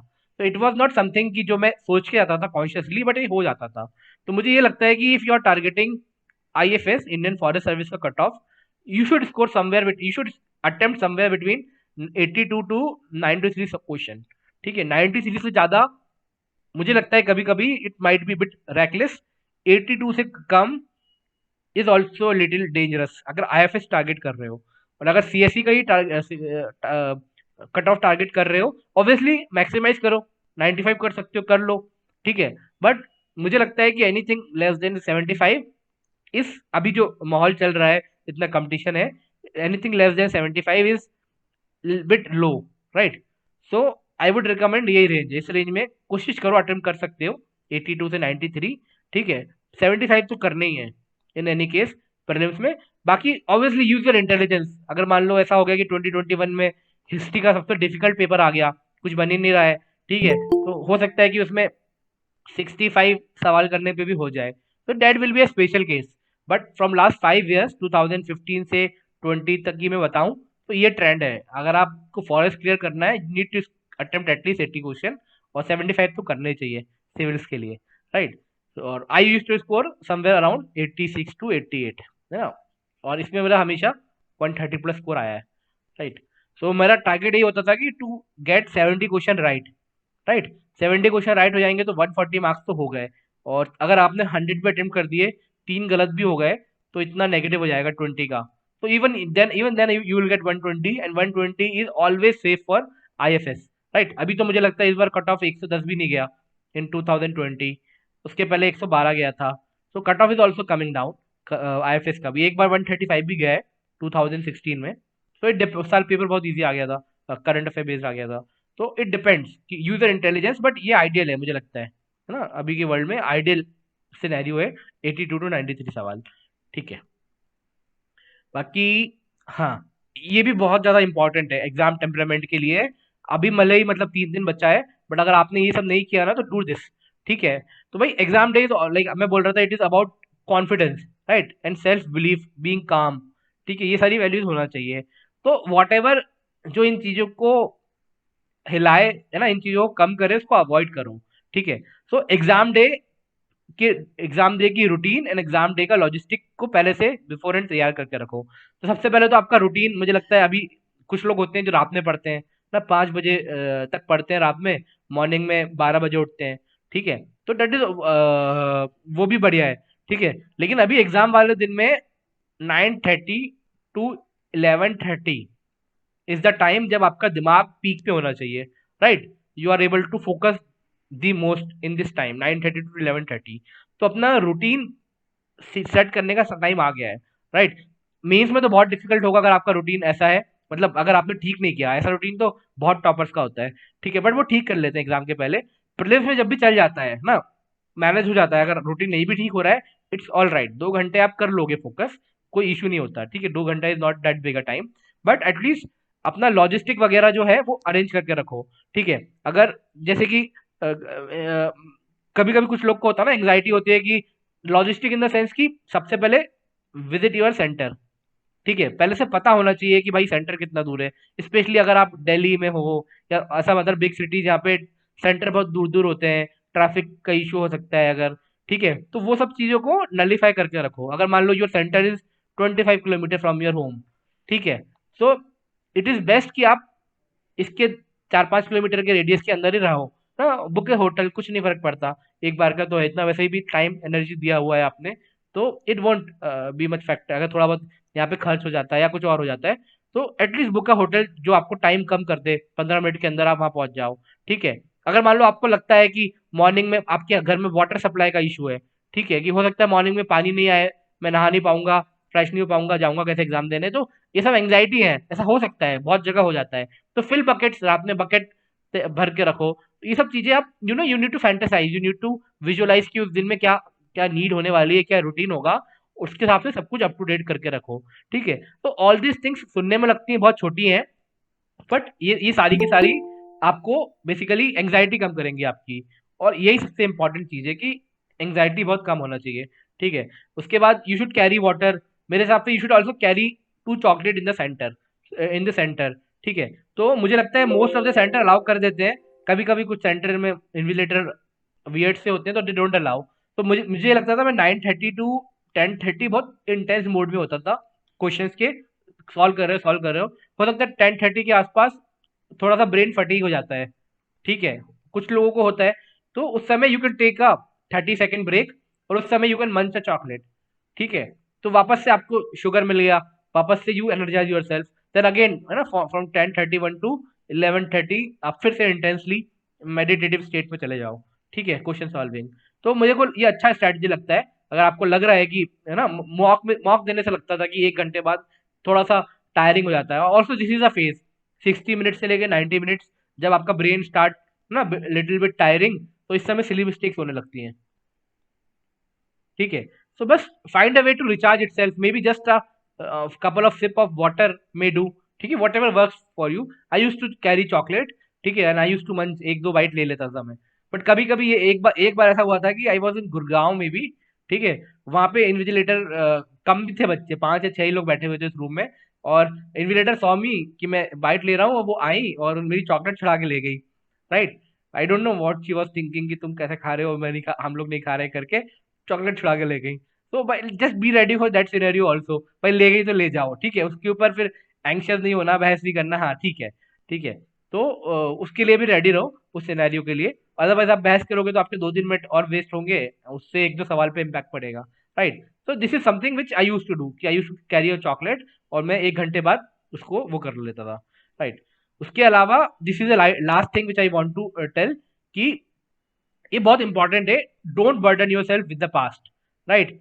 कि पास्ट मतलब हो सकता है पास्ट अटेम्प्ट ना, it this might be your second, third, fourth, fifth और मे be sixth attempt, like there are people जो चार चार या पांच अटेम्प्ट तक उनका प्रीलिम्स में निकलता है, 6 अटेम्प्ट में उनको प्रीलिम्स लिखने का मौका मिलता है, and they become IAS, IRS, right. There are a lot of people इस तरह हैं, राइट। तो इसके लिए आपको इंपॉर्टेंट है कि भाई you don't think have to think about your past, की थिंक दैट वे कि आप, अगर आप मान लो 2016 से भी अटेम्प्ट दे रहे हो और आपको लग रहा है कि इस बार मेरा प्रीलिम्स ना कट जाए, ये ना हो जाए, वो ना हो जाए, इससे बेटर ये सोचो कि आप इतने समय से जो तैयारी कर रहे हो, it is all for 2021 only, या जो भी आपका अटेम्प्ट है 2022 उसी के लिए है, ठीक है। तो ये जो अटेम्प्ट थे, they were nothing but they were like mocks taken by none other than UPSC only, ठीक है। सो उसमें जो भी लर्निंग्स हैं उसको यूज करो इस बार, ठीक है। वहां मैंने ये मिस्टेक की थी, I did silly mistakes in environment, geography, history ना, just use them as a wisdom, right. ऐसा कुछ भी नहीं होता है कि पहले जो नहीं हुआ है, तो पहले अगर नहीं हो पाया है तो अभी भी नहीं होगा, ये बिल्कुल ही रॉन्ग वे ऑफ थिंकिंग है, right. Treat them just as mock, और जो भी तैयारी कर रहे थे, विजडम अभी तक गैदर की है पिछले 20 साल में, 25 साल में, बचपन से जनरल नॉलेज जो भी अक्वायर किया, it is for only this day जो मैं आज अप्लाई करने वाला हूँ, right. And by past I also want to tell you about that past also means mock test, right। कल रात में I got a text from someone, he was saying me कि सर मेरे, मैं बहुत मेहनत किया हूँ 1 डेढ़ साल से, मेरे बट अभी भी 60-70 नंबर आ रहे हैं मॉक्स में, ठीक है। I am purely demotivated and I am thinking about skipping the attempt, right. तो believe me this is actually a very very bad way of self evaluation, and ठीक है, पहली बात है कि पता नहीं कौन से मॉक आप लगवा रहे हो, not all the mocks in the market they are scientific, ठीक है। और इट इज लाइक कि भाई कोई बंदा नेट प्रैक्टिस कर रहा है, और अगर नेट प्रैक्टिस में उसके एज लग रहे हैं बार बार, तो ही इज थिंकिंग कि मैं मैच ही नहीं खेलूंगा इंडिया के लिए, राइट। तो that is definitely not the way. Mocks do have utility, right, they do show you mirror कि भाई हमारी प्रिपरेशन कैसी है, but they are never the last word, right. Like yesterday only, two days before, I say AIR जो one थे last time के ना, Shubham Kumar sir, उन्होंने अपना स्नैपशॉट शेयर किया था, तो उससे मुझे भी आइडिया लगा कि I should also share this snapshot. तो उनके नंबर 72, 83 समथिंग है ना, ऐसे 60 ऐसे कुछ नंबर आ रहे थे मॉक टेस्ट में बिफोर प्रीलिम्स, राइट। और कट ऑफ प्रीलिम्स का आई थिंक कितना 92 प्लस था, ठीक है, और फॉरेस्ट का 106 था। तो यहाँ तो एक भी बार उन्होंने 90 ब्रीच भी नहीं किया, 100 भी नहीं ब्रीच किया। अगर वो ये सोच लेते कि नहीं मेरे मॉक में नंबर नहीं आ रहे, अब मैं नहीं जा रहा यूपीएससी देने, या मेरा नहीं होने वाला, तो फिर तो मतलब रैंक वन ही छूट जाती है ना उनकी, ठीक है। ही गॉट रैंक वन उस साल। सिमिलरली आई हैव शेयर्ड माई, ये जैसे कि मैंने 2018 की मार्कशीट शेयर की थी इधर, ठीक है। तो 2018 में आई गॉट 131.34, ठीक है। तो इसमें 98 वॉज द कट ऑफ। सो मैं उसी साल का मैंने आपको ये भी शेयर किया है, these are the test of 2018 के लिए ही, ठीक है। मैंने कुछ मॉक टेस्ट दिए थे, see my score was 72, 82, 98, right. Finally मैं 100 भी ब्रीच किया। बट अगर मैं यही सोच के अगर बैठ जाता कि नहीं होने वाला प्रीलिम्स मेरा, and this year I only field for IFS, you can see here I filled for only IFS, see here, qualified for IFS means examination, I skipped civil services that year। so फिर तो मैं exam ही नहीं देने जाता कि मेरा attempt खराब हो जाएगा, राइट। तो ये सब पुरानी बातें, मतलब इन पे ज्यादा लोड नहीं लेने का। ये फुल टेस्ट है, फुल टेस्ट में भी मेरा स्कोर 72 आया एक बार, 114, 96, सी। तो it was nowhere near IFS cut off, मेरे लाइक इन मेरे मन में IFS इज ऑलवेज 120 प्लस। तो ये सब ठीक है, दीज आर जस्ट स्टेयर्स आपको सिखा रहे हैं, बट है ना, रियल एग्जाम इज डिफरेंट। तो रियल एग्जाम में if you are confident and you are ना कंपोज, आपका डेफिनेटली स्कोर बहुत बढ़ने वाला है, ठीक है। तो यहाँ से मुझे बस ये सब देखने मिल जाता है कि my accuracy 74, 73, 70, exam day I will be more focus, तो मे बी 80% होगी। तो ये मुझे मतलब हेल्प करता था कि मैं कितने अटेम्प्ट करूँ, राइट, ये सब चीज के लिए। But these are not the last word, right. कुछ लोग होते हैं जो टेस्ट सीरीज टॉप करते हैं। आई हैड अ फ्रेंड जो वाजीराम में लगातार टॉप 5 में रहा इन लास्ट 3-4 टेस्ट, ठीक है। But exam day he got very anxious, anxious, और उसका कट ऑफ ही नहीं क्लियर हुआ प्रीलिम्स में, ठीक है। तो फिर वो भी कोई मतलब नहीं है ना वैसा। तो इट्स ओके। बाकी अब I think I am done with जो भी मैं आपको बताना चाह रहा था विद दिस टेक्निक, ठीक है। मैं आपको 2 मिनट के लिए थोड़े बहुत एलिमिनेशन टेक्निक में करना चाहता हूँ कि there are some ways question solve करके हम लोग साथ में क्वेश्चन सॉल्व कर सकते हैं, ठीक है। सो वो हो सकता है। तो जैसे कि बहुत सारी टेक्निक होती है एलिमिनेशन की, एक बहुत कॉमन टेक्निक होती है, दीज ऑल टेक्निक हर सवाल में नहीं लगेंगी। एक होती है इटाइमोलॉजी की, etymology is about origin of words, ठीक है। जो शब्द होते हैं उनको तोड़ दो, ठीक है। जैसे कि मालविका अग्निपुत्र एक एक वर्ड है, मालविका अग्निपुत्र इज अ बुक में भी, ठीक है।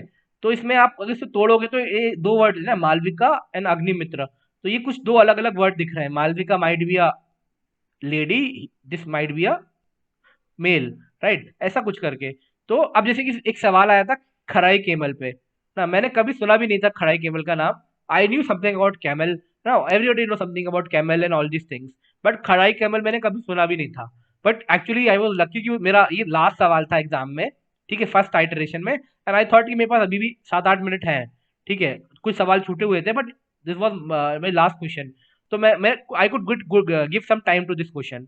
तो एक खराई दिख रहा है ना, खरा खरा, if you know, if you are good in Hindi, अगर हिंदी बैकग्राउंड से हो तो यू नो खरा मतलब salty, right, something like that, Kharai, ठीक है। तो खराई से जो ऑप्शन थे, ऑप्शन में भी यूपीएससी ने हेल्प कर दिया, it is a camel which could swing ना, मैंग्रोव उसका वो है फीडिंग उसमें, ठीक है, रिजाइम में आता है, ऐसे कुछ ऑप्शन थे। तो अगर मैं इससे गैस वर्क करूं, it is related to salt, ये ऑप्शन सही है, तो उससे बाकी ऑप्शन भी एलिमिनेट हो जा रहे थे, ठीक है। तो मुझे I had no idea about this topic, उसके बाद भी I was able to come to answer, ठीक है। मार्क करना नहीं करना that is your call, and I actually did mark it, और मेरा वो सही हो गया था, ठीक है। अब एक ये टाइमोलॉजी पे हो गया, ठीक है। तो इस पे और भी कुछ एग्जांपल्स हैं, जैसे कि एक ये लास्ट टू लास्ट ये सवाल आया है ग्रीस लाइटनिंग पे, ठीक है, या मे बी 2018 या 17 में आया है, ठीक है। देख लेना लास्ट 3-4 जितने भी सवाल है शेयर किए हैं, ये लास्ट 4 साल के ही हैं, ठीक है, नथिंग मोर देन, उसके पुराना कुछ नहीं है, ठीक है। तो ये ग्रीस लाइटनिंग था, I again had no idea about it, ठीक है। बट मैं ऑप्शन देखा, ऑप्शन बड़े छोटे छोटे से, तो मैं ये पढ़ लेते हैं, ठीक है। तो पहला ऑप्शन कुछ, it is electric pen tested by NASA, ठीक है। एक कुछ जापान का है, ठीक है, चाइना का है। तो देन आई, यहाँ मेरे को क्लिक किया, यहाँ से तो कुछ क्लिक नहीं हुआ था, बट जब मैंने जापान और चाइना पढ़ा, तो आई रियलाइज किया जापान चाइना जनरली ऐसे इंग्लिश नाम नहीं रखता है अपनी कुछ भी चीज के, तो ऑप्शन सी तो नहीं है।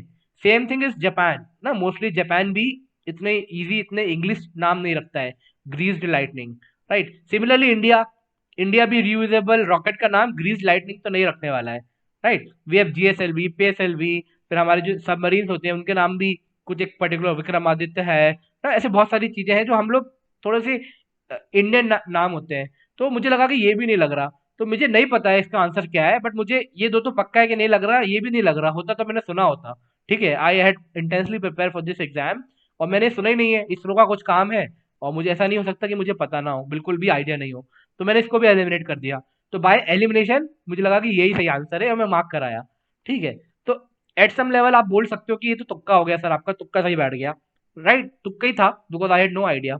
बट तुक्के के पीछे there was a lot of thinking ना, थोड़ा सा इंटेलिजेंस गैस वर्क था, तो दिस यू कैन डू, ठीक है। और ये काम करता है, मतलब मुझे लगता है, ठीक है। You can not know everything information wise, zoom it में जूम इन वाला चीज आप 100% कर ही नहीं सकते हो, बट जूम आउट में आप कर सकते हो, समझ गए ना, जो zoom in zoom out technique I was talking about, तो ये चीजें जूम आउट टेक्निक ही हो गई। सिमिलरली ये क्वेश्चन मैंने डिस्कस कर लिया ना, which of the following are famous for sun temple, see, तो मुझे बस यही पता था Omkareshwar is definitely not a sun temple, ये शिवलिंग ज्योतिर्लिंग से रिलेटेड है, ठीक है। यहाँ पे तो अगर आप एलिमिनेट कर दो तीन को, तो बी सी डी अपने आप एलिमिनेट हो जा रहे हैं, and answer is A only, और ए मैंने सुना भी नहीं है, तो हो सकता है वहाँ it might be famous for sun temple. तो ये इस तरह एलिमिनेशन काम कर जाती है, तो इससे नहीं घबराना कभी कभी, है ना, कभी कभी ये हेल्प करेगा, sometime these things will help ना, options and जो statements है they will help, right। and few more I have included previous year question। अब जैसे ये सवाल भी मैंने बता दिया, ये क्वेश्चन था 2000, ये भी लास्ट ईयर है, लास्ट ईयर आया था कि विच one of the following books of ancient India has the love story of the son of the founder of Sunga dynasty. मेरा वैसे भी ये पार्ट थोड़ा वीक था, ठीक है, आई वॉज नॉट वेरी कॉन्फिडेंट, तो स्टिल ऑप्शन बड़े छोटे छोटे से, ज़्यादा टाइम ले नहीं रहा पढ़ने में, तो I gave some time to it.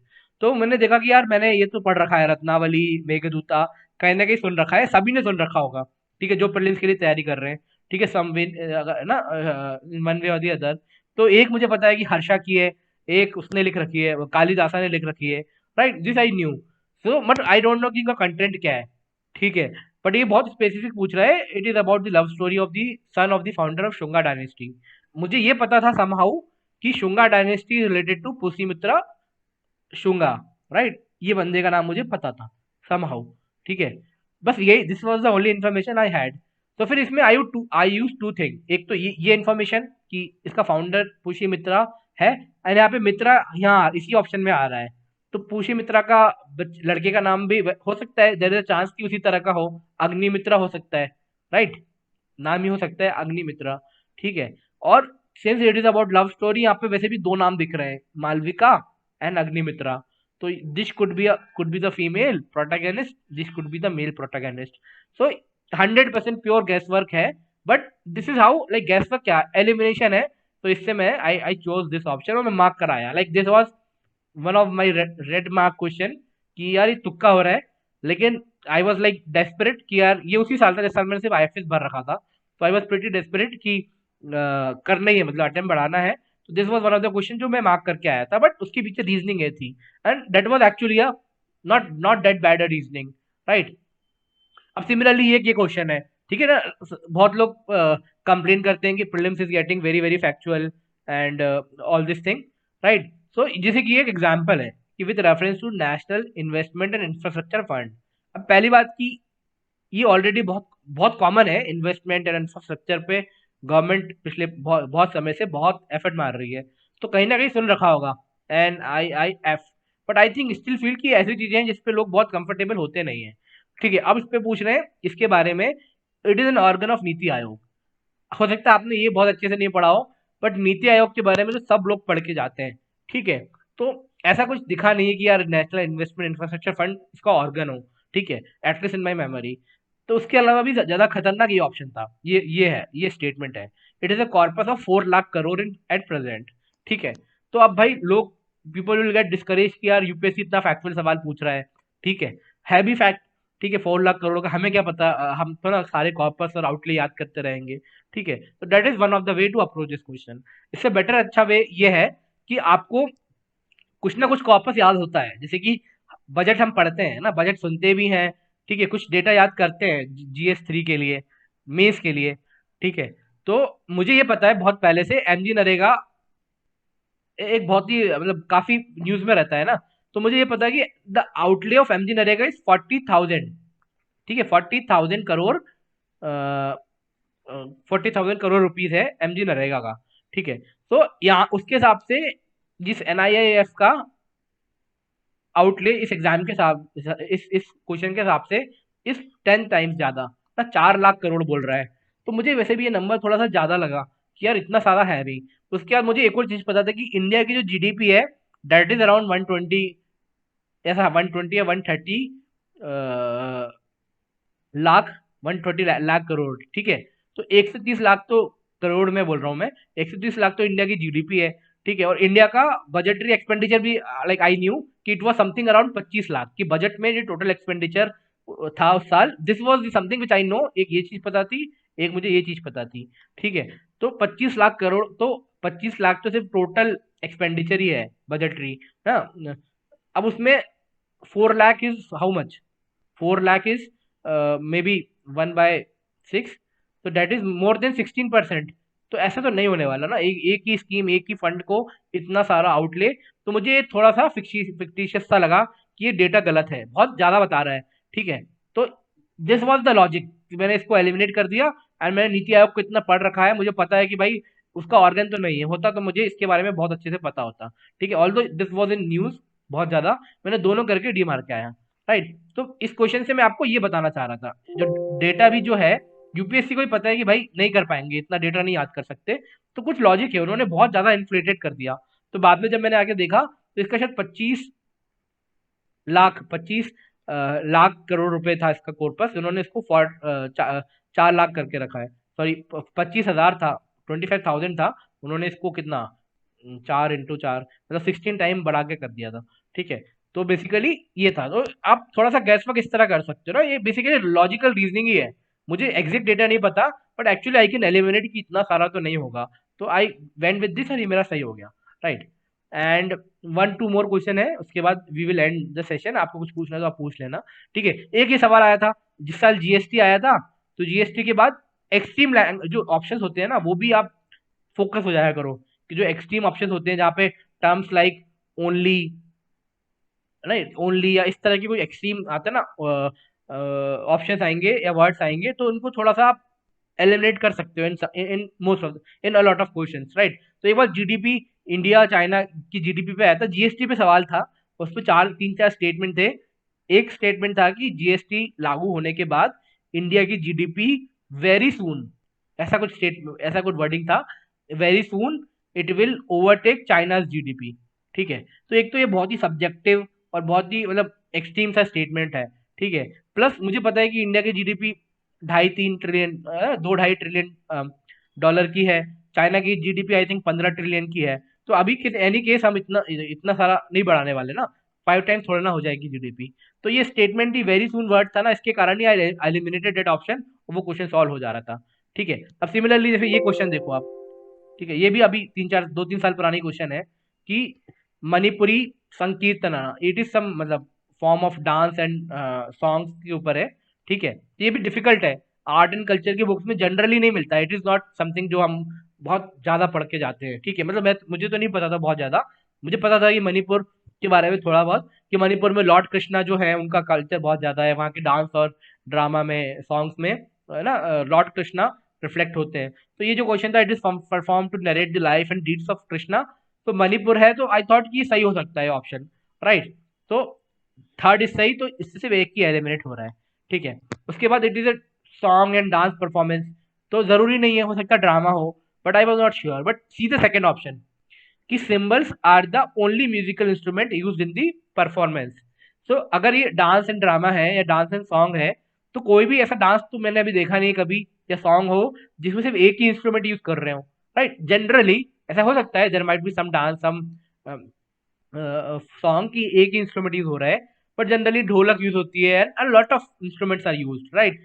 तो ऐसा तो मैंने कभी, I have not come across any dance या सॉन्ग कि जिसमें सिर्फ एक ही इंस्ट्रूमेंट यूज हो रहा हो। तो टू तो गलत है, मतलब मुझे लग रहा है ना, ओनली भी यूज वर्ड हो रहा है यहाँ। तो टू अगर आप एलिमिनेट कर दोगे, तो ये भी एलिमिनेट हो जाएगा, ये भी एलिमिनेट हो जाएगा, सिर्फ 1 और 3 बचेगा। तो देन रीड अगेन 1 और 3, तीन तो सही लग ही रहा है। तो ऐसा हो सकता है कि इसका आंसर बी ही हो, और शायद इसका आंसर बी ही था। ठीक है। तो this is also you can do कि एक्सट्रीम ऑप्शन हो कभी ओनली, ठीक है, ऐसे कुछ करके, तो उनको एलिमिनेट कर सकते हो, राइट। और ये एक लास्ट चीज बहुत ही इंपॉर्टेंट है, मुझे लगता है कि prelims is now getting a lot of objective है बोलने के लिए, बट बहुत सारी सब्जेक्टिविटी आ रही है प्रीलिम्स में। ठीक है, खासकर उसके ऑप्शंस में, किस तरह you will come to the final answers, right. तो मेंस नॉलेज, जो आपने मेंस के लिए मेहनत की है जीएस में, जो मेंस अप्रोच है ना, mains approach is zoom out approach. ठीक है, आप चीजों का ब्रॉडर व्यू लेते हो, बड़ा व्यू लेते हो। ठीक है, वो बहुत कॉमन होता है, वो बहुत ज्यादा यूजफुल होता है टू एलिमिनेशन में। ठीक है, रोड लर्निंग या बिल्कुल ऑब्जेक्टिव पे आजकल बहुत ज्यादा सवाल आ नहीं रहे हैं, right. So if you dig deep, हो सकता है कि आपने मेंस के लिए 6 महीने पहले पढ़ रखी है कोई चीजें, अभी आपने पिछले 3 महीने में नहीं पढ़ रखी, तो जो आपको लग रहा है प्रीलिम्स के लिए आपने पढ़ा है, बट यू विल थोड़ा सा you will dig deep in your memory ना, आप रिकॉल कर लेंगे। अब जैसे कि ये एक सवाल था कि विच ऑफ द फॉलोइंग, ये भी यूपीएससी का ही सवाल है अभी का, suggested that the governor should be an eminent person from outside the state and should be a detached figure without any political links और should without intense political links. ये सब बेसिकली गवर्नर के ऊपर है। ठीक है। तो ये ऑल तो लक्ष्मीकांत में दिया हुआ है, ठीक है, लक्ष्मीकांत में ही दिया हुआ है बहुत अच्छे से। ठीक है, बट हो सकता है लक्ष्मीकांत में हम प्रीलिम्स के लिए इन चीजों को थोड़ा कम फोकस कर लेते हैं। ठीक है, ये मेंस के लिए बहुत अच्छा पॉइंट है। पंछी कमीशन, ठीक है, हमेशा ही आप कोट करते हैं, एआरसी, ठीक है, सरकारिया कमीशन, तो ये बहुत ही इंपॉर्टेंट है मेंस के लिए। ठीक है, हम इनको बहुत बार कोट करते हैं। लेकिन हो सकता है प्रीलिम्स से आपने नहीं पढ़ा हो, बट आपने मेंस प्रीलिम उसके लिए पढ़ रखा था, मेंस के लिए ये। ठीक है, ना एक बार पढ़ रखा होगा, तो वहां आप थोड़ा सा शांत होकर सोचोगे ना, यू विल कम आउट की ये सरकारिया कमीशन है। अगर ऑप्शन में पंछी कमीशन भी होता तो शायद फंस जाते। ठीक है, क्योंकि उन्होंने बहुत सारी चीजें एक जैसी बोली हैं, बट यूपीएससी ने नहीं दी है। यूपीएससी ने ये रिव्यू कमेटी का ऑप्शन दे रखा है, राजमंदार कमेटी एंड ARC 1। ठीक है। तो ये मेंस का नॉलेज था, पहले बहुत पहले पढ़ रखा था, बट मेमोरी हेल्प की भाई सही ऑप्शन आ जाए, वो बहुत इजी सवाल था। तो मेंस में जो पढ़ रखा है वो भी काम आएगा। तो थोड़ा सा ब्रॉड माइंड से जाना, नॉट ओनली कि लास्ट 2-3 महीने में कितना आपने पढ़ रखा है वही काम आएगा, जो आपका इन जनरल ब्रॉड नॉलेज है, इंटेलिजेंस है, सारा यूज करना एग्जाम में, राइट। एंड दो चीजें और हैं आई थिंक। ठीक है, तो एक ये है कि भाई हो सकता है कि बहुत सारी चीजें जो आपने लास्ट 2-3 महीने में बुक्स में पढ़ रखी हैं, विजन की बुकलेट, शंकर आईएएस या इनसाइट्स में पढ़ रखा है, उससे नहीं आए। ठीक है, तो at least be open to that idea ना, थोड़ा ब्रॉड व्यू हमेशा लेके चलना। जैसे कि एक ये सवाल था, among the following cities which one of the lies on the longitude closest to that of Delhi, ठीक है। तो मेरे हिसाब से दिस वाज एक्चुअली डिफिकल्ट सवाल, बहुत अच्छे अच्छे कैंडिडेट थे फ्रॉम इवन ज्योग्राफी ऑप्शनल के, वो नहीं कर पाए थे, ठीक है। तो ये इससे एक लर्निंग ये है कि भाई अगले 2-3 दिन है जो आपके, अगर आप प्रीलिम्स दे रहे हो, आपको एक चीज जरूर करना है कि इंडिया का मैप है ना, उसको बहुत घूरना है, ठीक है, कि कौन सी सिटी है। जैसे कि बहुत लोगों को लगता है कि चेन्नई है और बैंगलोर है, Bangalore is in much south, Chennai थोड़ा नॉर्थ है, बट आप देखोगे Bangalore Chennai almost same latitude पे है, ठीक है। ये लैटिट्यूड पूछ रहे, लॉन्गिट्यूड पूछ रहे हैं सवाल में, तो बेसिकली ये नॉर्थ साउथ चीज का पूछ रहे हैं, ठीक है। तो मुझे भी ये, ऑल्दो मुझे ज्योग्राफी बहुत अच्छे से पढ़ रखी थी, आई डिड मैपिंग एक्सटेंसिवली, पर मुझे यहाँ पे दो चीज काम आए। एक तो मैं इंडिया के मैप को एग्जाम के जस्ट पहले, एग्जाम वाले दिन भी घूर के जाता हूँ कि कौन सी सिटी कहाँ है, थोड़ा सा उनकी रिलेटिव लोकेशन, तो दैट हेल्प मी। प्लस मेरा एक फ्रेंड था, like I am from Bhopal, I am from a place near Bhopal, तो मेरा एक फ्रेंड था इन कॉलेज, वो मुझसे बोला था कि whenever I go from Delhi, he was from Delhi and he had an internship in Bangalore, तो वो मुझसे बोला कि whenever you go from Delhi to Bangalore, वो हमेशा प्लेन होता है ना, स्ट्रेट लाइन में ट्रेवल करता है मोस्टली ना, जो डायरेक्ट फ्लाइट होती है, it follows the shortest distance. वो बोल रहा था कि it always passes from Bhopal, ठीक है। तो भोपाल सिटी, भोपाल लेक बहुत सुंदर दिखता है, दिस इज, उसने मुझसे बहुत पहले बताया था एक बार। तो मुझे ये चीज ना, विच आई डिस्कस हिम 6 years अगो, मुझे ये ध्यान थी कि दिल्ली से बैंगलोर जाते हैं, तो that is actually a straight line, more or less straight line, और लगभग लगभग भोपाल भी पड़ता है बीच में, ठीक है। यहाँ पास में हैदराबाद भी है, नागपुर भी पड़ेगा, अ लॉट ऑफ थिंग्स कम, तो ट्रिकी है, उन्होंने ऑप्शन में हैदराबाद भी दे दिया, नागपुर दे दिया, चलो पुणे आप एलिमिनेट कर सकते हो थोड़ा सा, मतलब पुणे भी क्लोज ही है, बट ये इन्फॉर्मेशन मुझे बुक से नहीं आई, किसी एटलस से नहीं आई, इट जस्ट डिस्कशन से आई एक फ्रेंड से, ठीक है। तो मैंने, आई टुक अ लीप ऑफ फेथ कि यार ये दिल्ली और बैंगलोर है, ठीक है, दिल्ली और बैंगलोर है ऑप्शन में, एक ही लाइन में आते हैं, तो मुझे लगता है इनका लॉन्गिट्यूड बहुत क्लोज होगा, and I marked A, right. So you know, something you must have read in non UPSC book, या कोई interaction with a friend, interaction with your parents, वो चीजें भी आपको काम आएंगी, राइट। सिमिलरली ये सवाल था 2018 के प्रीलिम्स का, कि द वर्ड डेनिस ओवन है, ठीक है। तो इसमें आई वुड से कि आई वाज लकी, जो हम बोलते हैं ना, ऑल द बेस्ट क्या काम आया, ठीक है। तो आई गॉट लकी कि I am from a geology background, ठीक है। तो इसमें एक ऑप्शन था geological period in the history of Indian सब कॉन्टिनेंट, तो ये तो मैंने बहुत अच्छे से पढ़ रखा है, मैंने कभी ये नाम ही नहीं सुना डेनिस ओवन, ये ऑप्शन तो नहीं है, ठीक है। डेनिस ओवन दिखने से थोड़ा डायनासोर वाला नाम भी लगता है, कि यार डायनासोर तो नहीं है, उसका फॉसिल तो नहीं है, ऑप्शन दिया हुआ है, ठीक है, ये भी नहीं लग रहा था, और एक अर्ली ह्यूमन स्पीशीज भी हो सकता है। बट मैंने एग्जाम के पहले ऐसी को करिकुलर एक्टिविटी के हिसाब से एक बुक पढ़ा था ऑन ह्यूमन एवोल्यूशन, राइट, कुछ ऐसा आर्टिकल पढ़ा था ऑनलाइन, उसमें ही discuss about this Denisovan, ठीक है।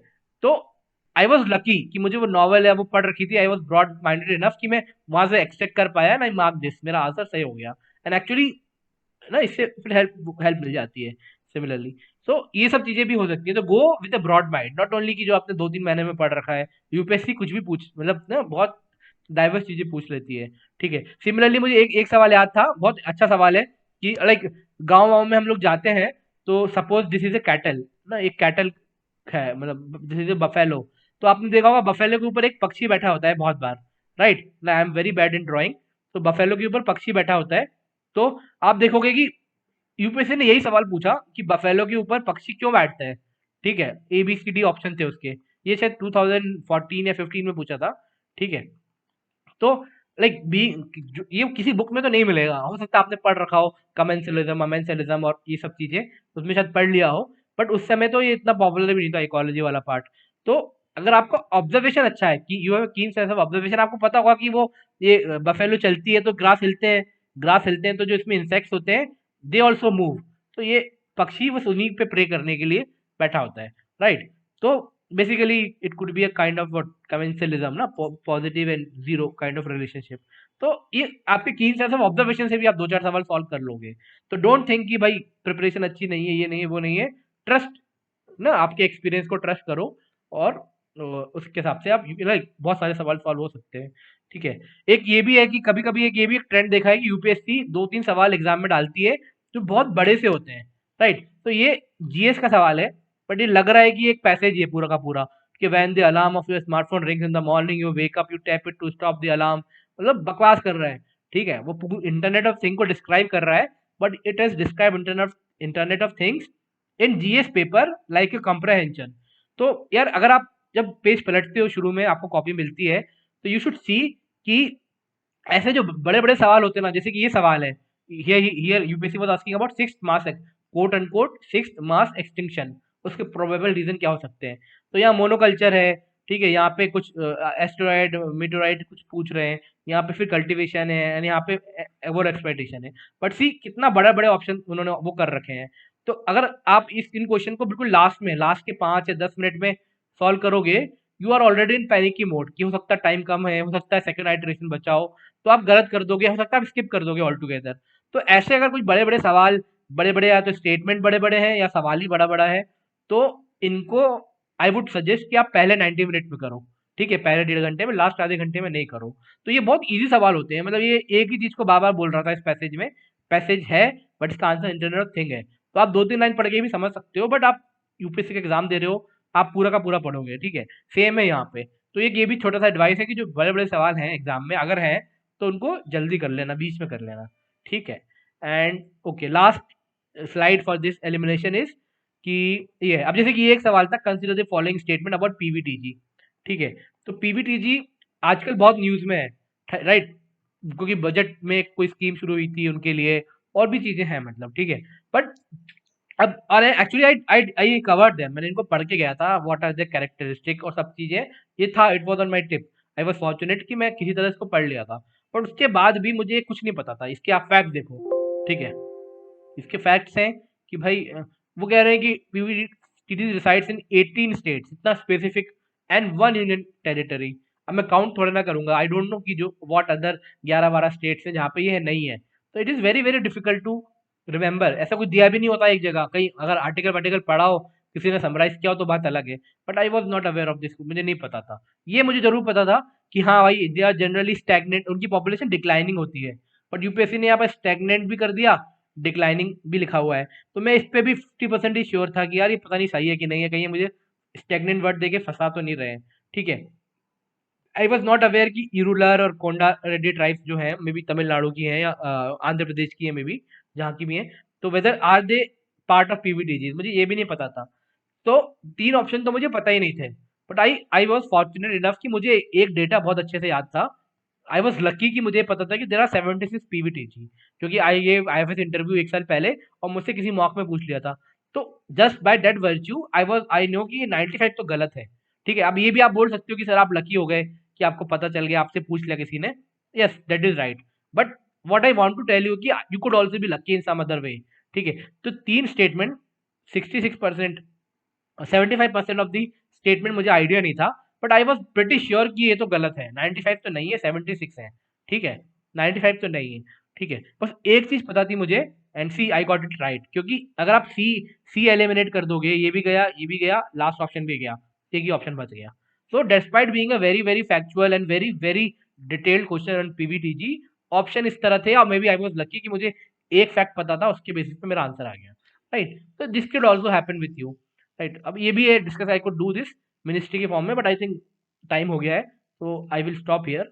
बाकी just last few things about CSAT, कि भाई सी सेट आजकल ट्रिकी होते जा रहा है ना, बहुत सारे लोग हैं, even I had a friend from BITS Pilani ना, very very good at mathematics and everything, English भी सही थी उसकी, and he failed last time C SAT में, उसका कट ऑफ नहीं हुआ ना, कुछ 66 नंबर पे रुक गया, and he had a very good score in prelims. And this unfortunate thing has happened with a lot of other serious and very good candidate. तो भाई इसके लिए don't take CSAT lightly, ठीक है। पूरा जीएस का मेहनत, पूरा मेंस का, ऑप्शनल का मेहनत will go to the drain अगर आप सी सेट में गड़बड़ कर दिए। तो भाई सी सेट के लिए मेरे हिसाब से एनीबडी, मतलब हर कोई कर सकता है ना, 33% मार्क्स लेके आना है, एवरीबडी ऑफ अच हैज इनफ कि हम इतना नंबर ला सकते हैं। बस इसके लिए सबसे पहले कैजुअल नहीं होना है, डोंट बी कैजुअल, ठीक है, इसको लाइटली नहीं लेना है। सेकेंड थिंग इज, मेरे हिसाब से the most important practical thing है कि हम हमारी पूरी एनर्जी इंटेंसली 9:30 से 11:30 के बीच में डाल देते हैं। सी सेट स्टार्ट एट 2:30, ठीक है। अब क्या करते हैं, ये जो 3 घंटे मिले हैं, इन 3 घंटों में कभी कभी कुछ लोग आंसर की में इन्वॉल्व हो जाते हैं कि मेरा कितना स्कोर आ रहा है, क्या हो रहा है, don't do that, please don't do that. ठीक है, उसके लिए आपके पास अगला पूरा दिन है, रात है, सब आप कर सकते हो। ठीक है, तो एक है ये मत करो। दूसरा है कि कुछ लोग होता है कि मे बी लंच करने, मे बी वॉक करने पार्क में चले गए एंड दे फटीग देमसेल्फ। ठीक है, तो थक जाते हो सकता है रात में नींद नहीं आई हो, you are already anxious, problem से कल इतनी मेहनत की है, रात में नींद नहीं हुई है, 3-4 घंटे ही सोए हो। ठीक है, और फिर मॉर्निंग में भी आप वॉक कर ले रहे हो 3 घंटे इतना सारा, मे बी अभी मौसम भी इतना अच्छा नहीं हो रहा है, अभी तो चलो ठीक है, मौसम इतना बुरा नहीं है, बट प्रीलिम्स जनरली मई जून में होता है पहले। ठीक है, तो मई जून में तो इतनी गर्मी होती है, वो ऑलरेडी बहुत ही ज्यादा टैक्सिंग है। तो just try to stay fresh ना, stay hydrated, have a light lunch. ठीक है, हैव सम चॉकलेट। तो ये तो बेसिक चीजें हो गई, ब्रेक में क्या करना है। तो आप प्रीलिम्स में कटे, मतलब सी सेट में गड़बड़ नहीं होगी। दूसरा है कि एक ये स्ट्रैटेजी है कि don't put your eggs in the same basket, कि ऐसा नहीं है कि मैं पूरे 1 घंटा से पहले कॉम्प्रहेंशन ही कर रहा हूँ, या अगला 1 घंटा से मैथ्स ही कर रहा हूँ। I think avoid that. कभी कभी कॉम्बिनेशन बहुत ट्रिकी आ जाते हैं, कभी कभी मैथ्स बहुत डिफिकल्ट आ जाती है। ठीक है, तो इनमें से pick the easy comprehension, pick the easy maths, और उनको मिक्स करके करते रहो। May be you can do 10 comprehension, फिर move to maths, do 10 maths या मेंटल एबिलिटी वाले सवाल, then move back to comprehension, 10 comprehension, then 10 maths. ठीक है, तो इससे आप फ्रेश भी रहोगे, एंटरटेन भी रहोगे, दोनों चीज सॉल्व हो रही है, और ठीक ठीक हो जाएगा। राइट, एंड अगेन जो पहले बोला है मैंने कि maintain a very very active approach in CSAT. ठीक है, अगर आप वो पढ़ रहे हो, कॉम्प्रेशन पढ़ रहे हो, तो अखबार की तरह नहीं पढ़ना है भाई। कीप अंडरलाइनिंग, कीप समराइजिंग, जो समझ में आया उसको समरी कर दो। कोई आपको एक सिनोनिम एंटोनिम कुछ दिख रहा है, उसको लिख दो वहां पे ना, just to keep doing that. तो एक्टिवली करोगे, आराम से हो जाएगा। और इसमें अटेम्प्ट आप कम कर सकते हो, may be even if you attempt 80 सवाल आते हैं सी सेट में, अगर आप 60 भी कर रहे हो विद वेरी हाई एक्यूरेसी ना, आप बहुत अच्छा स्कोर आ जाएगा। इवन कुछ लोग 50 में भी कर लेते हैं, बट उससे कम नहीं करना। ऐसा नहीं है कि आप 40 ही करके आ रहे हो, 40 में से अगर आपके 7-8 गलत हो गए, देन आप फिर परेशानी में होगी। ठीक है, तो बहुत अटेम्प्ट नहीं करना है, बट कम भी नहीं करना है, कि इतना भी नहीं करना है, एक मिड रेंज में करके रखो। ठीक है, ओके। तो I think this is all. अब मैं what are the sources, what are the preparation, वो सब पे नहीं जाना चाह रहा हूँ, but still I made 3-4 slides की, अगर किसी को लग रहा है कि लास्ट 3-4 दिन में कुछ रिवाइज करना है, तो what are the high yield topics for revision for prelims in the last week. Right, तो ये मैंने कुछ कुछ चीजें लिख रखी है जो हमेशा आती है ना प्रीवियस ईयर क्वेश्चन के एनालिसिस से, कि अगर अगले 3-4 दिन में कुछ आपको रिवाइज करना है, तो बेस्ट वही है कि जो आपने अभी तक पढ़ रखा है, revise that. Right, have your self belief. ठीक है, तो वो सब करके रखो। और कुछ और आपको उसमें भी, आप if you want to know कि सर और क्या हम कर सकते हैं, तो मेरे हिसाब से एक तो मैपिंग है, मैपिंग बहुत रिफ्रेशिंग भी होती है। वर्ल्ड मैप को कर लो ना, वर्ल्ड में सीज कितनी है, जो आसपास है, क्या लोकेशन क्या है, mountain, world mountain, places in news, mostly middle east हो गया, अपने नेबर्स में। ठीक है, साउथ ईस्ट एशियन कंट्रीज में। तो मैपिंग जहां से भी आपने की है, उसको दोबारा से आंखें घुमा लो। ठीक है, थोड़ा सा काम होके, तो ये आते ही हैं, मतलब मेरे को लगता है 2-3 सवाल मैपिंग पे आते ही हैं। ठीक है, तो सेम है रिवर्स एंड ट्रिब्यूटरीज, मतलब 4 साल में, 5 साल में से 4 साल रिवर एंड ट्रिब्यूटरी पे सवाल यूपीएससी पूछती है, इंडियन रिवर एंड ट्रिब्यूटरी। ठीक है, कभी कभी पूछ लेगी ब्रह्मपुत्र की, which of the following rivers are not the, which of the following rivers are not the tributaries of Brahmaputra, Ganga. Maybe इस बार नर्मदा पे पूछ ले।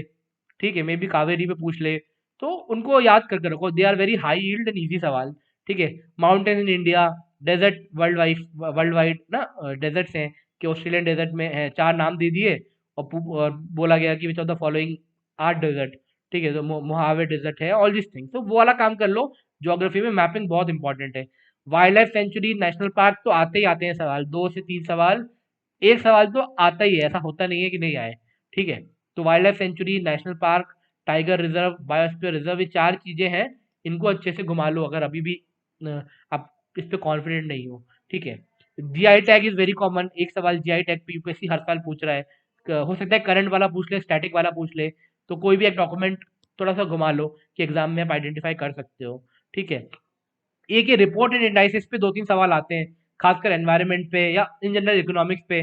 तो ये शंकर आईएएस का एक पीडीएफ आता है ना, रिपोर्ट एंड एनालिसिस करके, तो उसके फर्स्ट 10 पेजेस, ठीक है, पूरा नहीं पढ़ना डिटेल में, जो पहले 10 पेजेस में ऐसा लिखा हुआ है कि ऑर्गेनाइजेशन का नाम, सपोज WHO, और उसकी 1, 2, 3 ये रिपोर्ट्स हैं।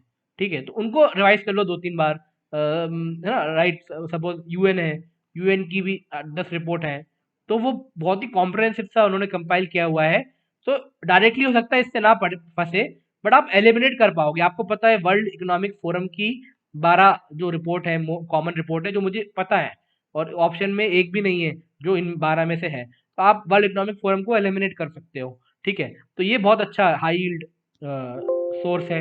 रिपोर्ट इंडाइसिस शंकर आयस का एक कंपाइलेशन होता है। ठीक है, उसके अलावा आई थिंक अब तो टाइम नहीं है इतना, बट अगर आपको करंट अफेयर्स में कुछ नया करना है तो 10 अगस्त से लेके 10 सितंबर के बीच का करंट अफेयर्स आप कर सकते हो। एक दो रैंडम क्वेश्चन उस पे आएंगे ही। ठीक है, जो खड़ई केबल सवाल आया था, ठीक है, इट वाज वही है, प्रीलिम्स की जो डेट थी उससे 30 डेज के पहले का न्यूज़ था। ठीक है, prelims was in June mid, और वो शायद 4 मई का हिंदू का कवरेज था। ठीक है, ये सेम चीज अभी जैसे कि जियो साइंटिस्ट एग्जामिनेशन हुआ, सीएपीएफ हुआ इस बार, तो उसमें भी ये ट्रेंड देखा गया है कि एग्जाम जब होता है उसके 20-25 दिन या एक महीने पहले की जो न्यूज से 2-3 सवाल पूछा है। ठीक है, जैसे कि GSI I think is one in Jain and, तो 4, 5, 6, 7 जनवरी के से यूपीएससी ने सारे करंट अफेयर पूछ लिए, 5-6 सवाल सिर्फ इसी डेट से पूछ लिए। ठीक है, तो I know it is not very fair कि आप एक एक साल का पढ़ रहे हो और यूपीएससी ऐसे पूछ ले रही है, but see UPSC can ask anything. तो मेरे हिसाब से 10 अगस्त से 10 सितंबर के बीच का करंट अफेयर्स आप कर लो, गिवन कि आपका प्रीलिम्स इज ऑन 10 अक्टूबर। ठीक है, नहीं भी होता है ना, इट्स ऑल राइट। ठीक है, इसको ज्यादा नहीं देना, 1 घंटे से ज्यादा टाइम नहीं देना है। ठीक है, 1-1.5 घंटे में जितना हो जाए, but you can do this. तो इसमें हो सकता है एक दो सवाल फंस जाए आपके। ये बहुत इंपॉर्टेंट है, एनवायरमेंटल एक्ट।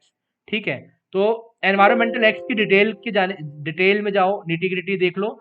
उसके अलावा दे आर ऑल्सो, मतलब मेंस के हिसाब से भी हम जो पढ़ते हैं ना, अगर फॉरेस्ट्री ऑप्शन से पढ़ते हैं, मेंस के लिए पढ़ते हैं, तो एनवायरमेंट कोई भी लॉ है, एनवायरमेंट प्रोटेक्शन एक्ट है 1986, तो इसका कंटेक्स्ट क्या था, may be Bhopal gas tragedy से लिंक था, और भी कुछ चीजें हो गई थी, वो कंटेक्स्ट में आया था, फिर एक्सपांड होते चला गया, इसके डोमेन क्या है।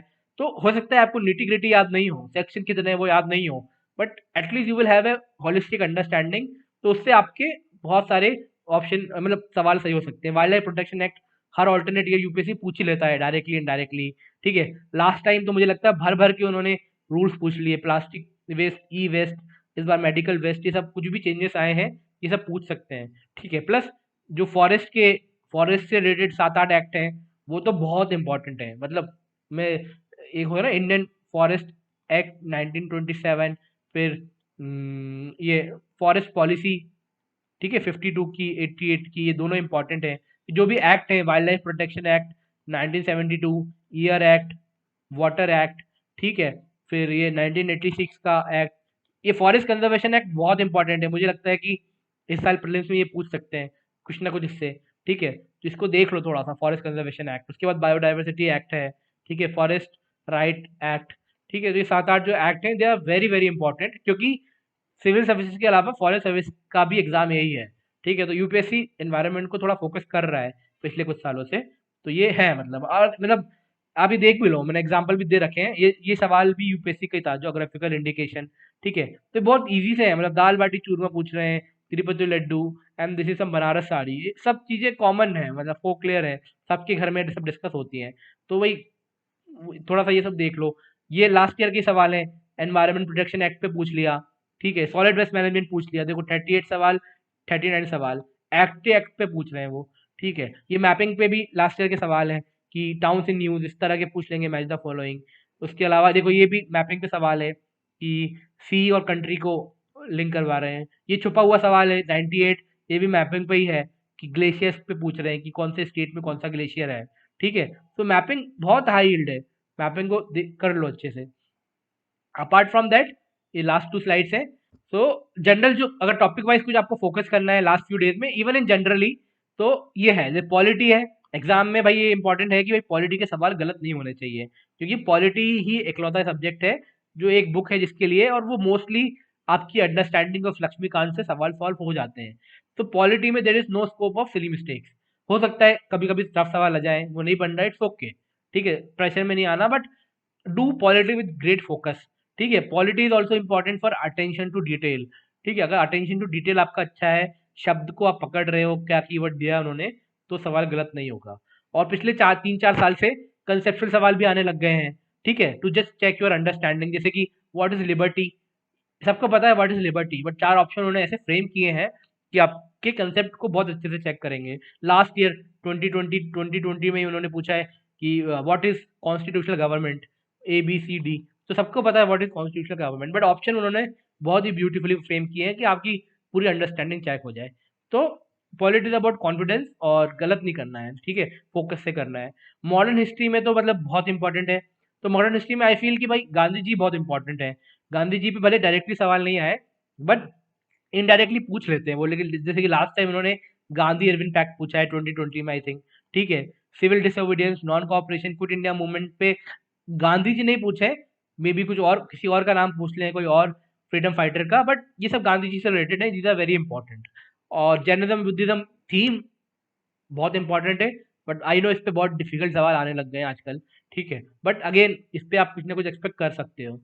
ज्योग्राफी में again just now I discuss की national park, tiger reserve, wildlife sanctuary बहुत हाई यील्डिंग है, इसको कर ले अभी, अगर अभी भी थोड़ा कॉन्फिडेंस नहीं है, ठीक है। मिनरल रिसोर्सेज पे सवाल आते हैं थोड़ा डिफिकल्ट वाले, कि 2 बार लास्ट 2 साल से माइनर मिनरल पे कुछ कुछ पूछ रहे हैं, माइनर मेजर मिनरल।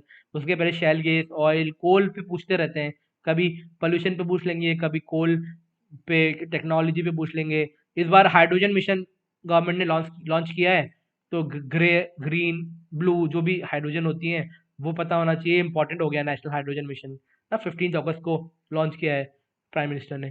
तो ये हो गया, तो मैपिंग हो गया, ये सब हम कर चुके हैं डिस्कस। एनवायरनमेंट में भी अगेन वी हैव डिस्कस की रिपोर्टेड इंडाइसिस शंकर आयस का, वो देख सकते हो आप। रूल्स बहुत इंपॉर्टेंट है, लास्ट ईयर कैंपा पूछा है, प्लास्टिक वेस्ट मैनेजमेंट, फॉरेस्ट के एक्ट, इनमें से कुछ ना कुछ तो डेफिनेटली इस बार भी आएगा, ठीक है। अब नहीं आया, आउटलायर हो गया तो अलग बात है, बट जो ट्रेंड है उसमें से इस बुलेट पॉइंट से कुछ ना कुछ तो थीम तो आएगी। आई कैन नॉट से कि डायमेंशन क्या होगा, ठीक है।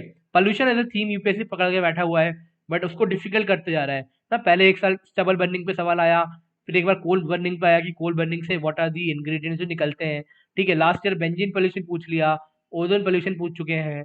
तो पोल्यूशन एज अ थीम है, उसके अंदर कुछ भी डायमेंशन पूछ लेते हैं, बट ये इंपॉर्टेंट है। तो इफ यू सब material on this current affair वाला पार्ट, तो वो देख सकते हो। और इकोनॉमिक्स में तो ठीक है, आपको पता ही है, बेसिकली मोरलेस इकोनॉमिक सर्वे की समरी, इंडियन बुक्स से जो ट्रेंड होते हैं इकोनॉमिक्स में, जैसे कि what is the highest import item, what is the highest export item, what are the nation in which हम सबसे ज्यादा इंपोर्ट एक्सपोर्ट करते हैं ना, what are the trends in macro economic indicators, जो इकोनॉमिक सर्वे में दिया हुआ है, ठीक है। तो ये सब देख के चले जाओ ना, आजकल ट्रेंड बेस्ड सवाल बहुत आते हैं। तो इकोनॉमिक्स में या तो बहुत स्टैटिक बहुत कंसेप्चुअल आएंगे, या तो बहुत करंट आ जाएंगे, ठीक है। तो एक्सट्रीम पे ही सवाल आ रहे हैं, ठीक है। And the last thing is science and technology. तो इससे तो पूरा पूरा करंट आता है, बट अगर आप इसको एनालाइज करोगे अच्छे से, तो आपको आप पिन पॉइंट कर सकते हो कि यूपीएससी फोकस कहाँ कर रहा है। तो एक तो ये आईसीटी हो गया, इंफॉर्मेशन एंड कम्युनिकेशन टेक्नोलॉजी, ठीक है। जैसे कि नियर फील्ड कम्युनिकेशन पूछा है 2 साल पहले, उसके पहले ब्लूटूथ पूछा, last last year wifi lifi ये सब पूछ चुके हैं। Organic LED, last year VoLTE और एलटीई टेक्नोलॉजी में क्या फर्क है, ठीक है। Digital infrastructure UPSC is targeting a lot, कि difference between digital signature, digital certificates. Aadhaar as a theme को हर साल पूछ रहे हैं, आई थिंक पिछले 3-4 साल से, बट उसके डायमेंशन कुछ भी पूछ लेते हैं, ठीक है। तो लास्ट टाइम तो ये पूछ लिया कि can be opt out of Aadhaar, can U I D A I kick us out of the Aadhaar, ठीक है। What are the factors of authentication in Aadhaar. Then payment system पे पूछ रहे हैं काफी, कि what is the institutional architecture of payment system. तो ये सब चीजें they are in Vogue presently. तो वही चीज यूपीएससी एग्जाम में भी रिफ्लेक्ट कर रहा है। I think global internet governance is something जो इस साल पूछ सकते हैं, आई कैन और ऑल दीज थिंग्स, ठीक है। ये भी न्यूज में रहा है, तो ये इस साल के लिए इंपॉर्टेंट हो गया। Space technology is always important, ठीक है। Defence technology is very important. अभी शायद जीएसआई के एग्जाम में उन्होंने कुछ रक्षिता करके पूछा है, ठीक है। इट इज सम डिवाइस जो डिफेंस इन्होंने बनाया है to see through it, right. और whatever people like Elon Musk at like utter, वो सब इंपॉर्टेंट हो जाता है। ड्राइवरलेस कार, आर्टिफिशियल इंटेलिजेंस में भी ना, सम चिप इज प्लेस्ड इन सम किसी बंदे के, तो उस पर कुछ सवाल आ सकता है। So all these areas important हो जाते हैं साइंस एंड टेक्नोलॉजी के लिए, right. So I think that's it. I just like that was it from my side. Like just I would like to say कि भाई be very proud of whatever you could have prepared and you have prepared, and just go to the exam with intense self belief.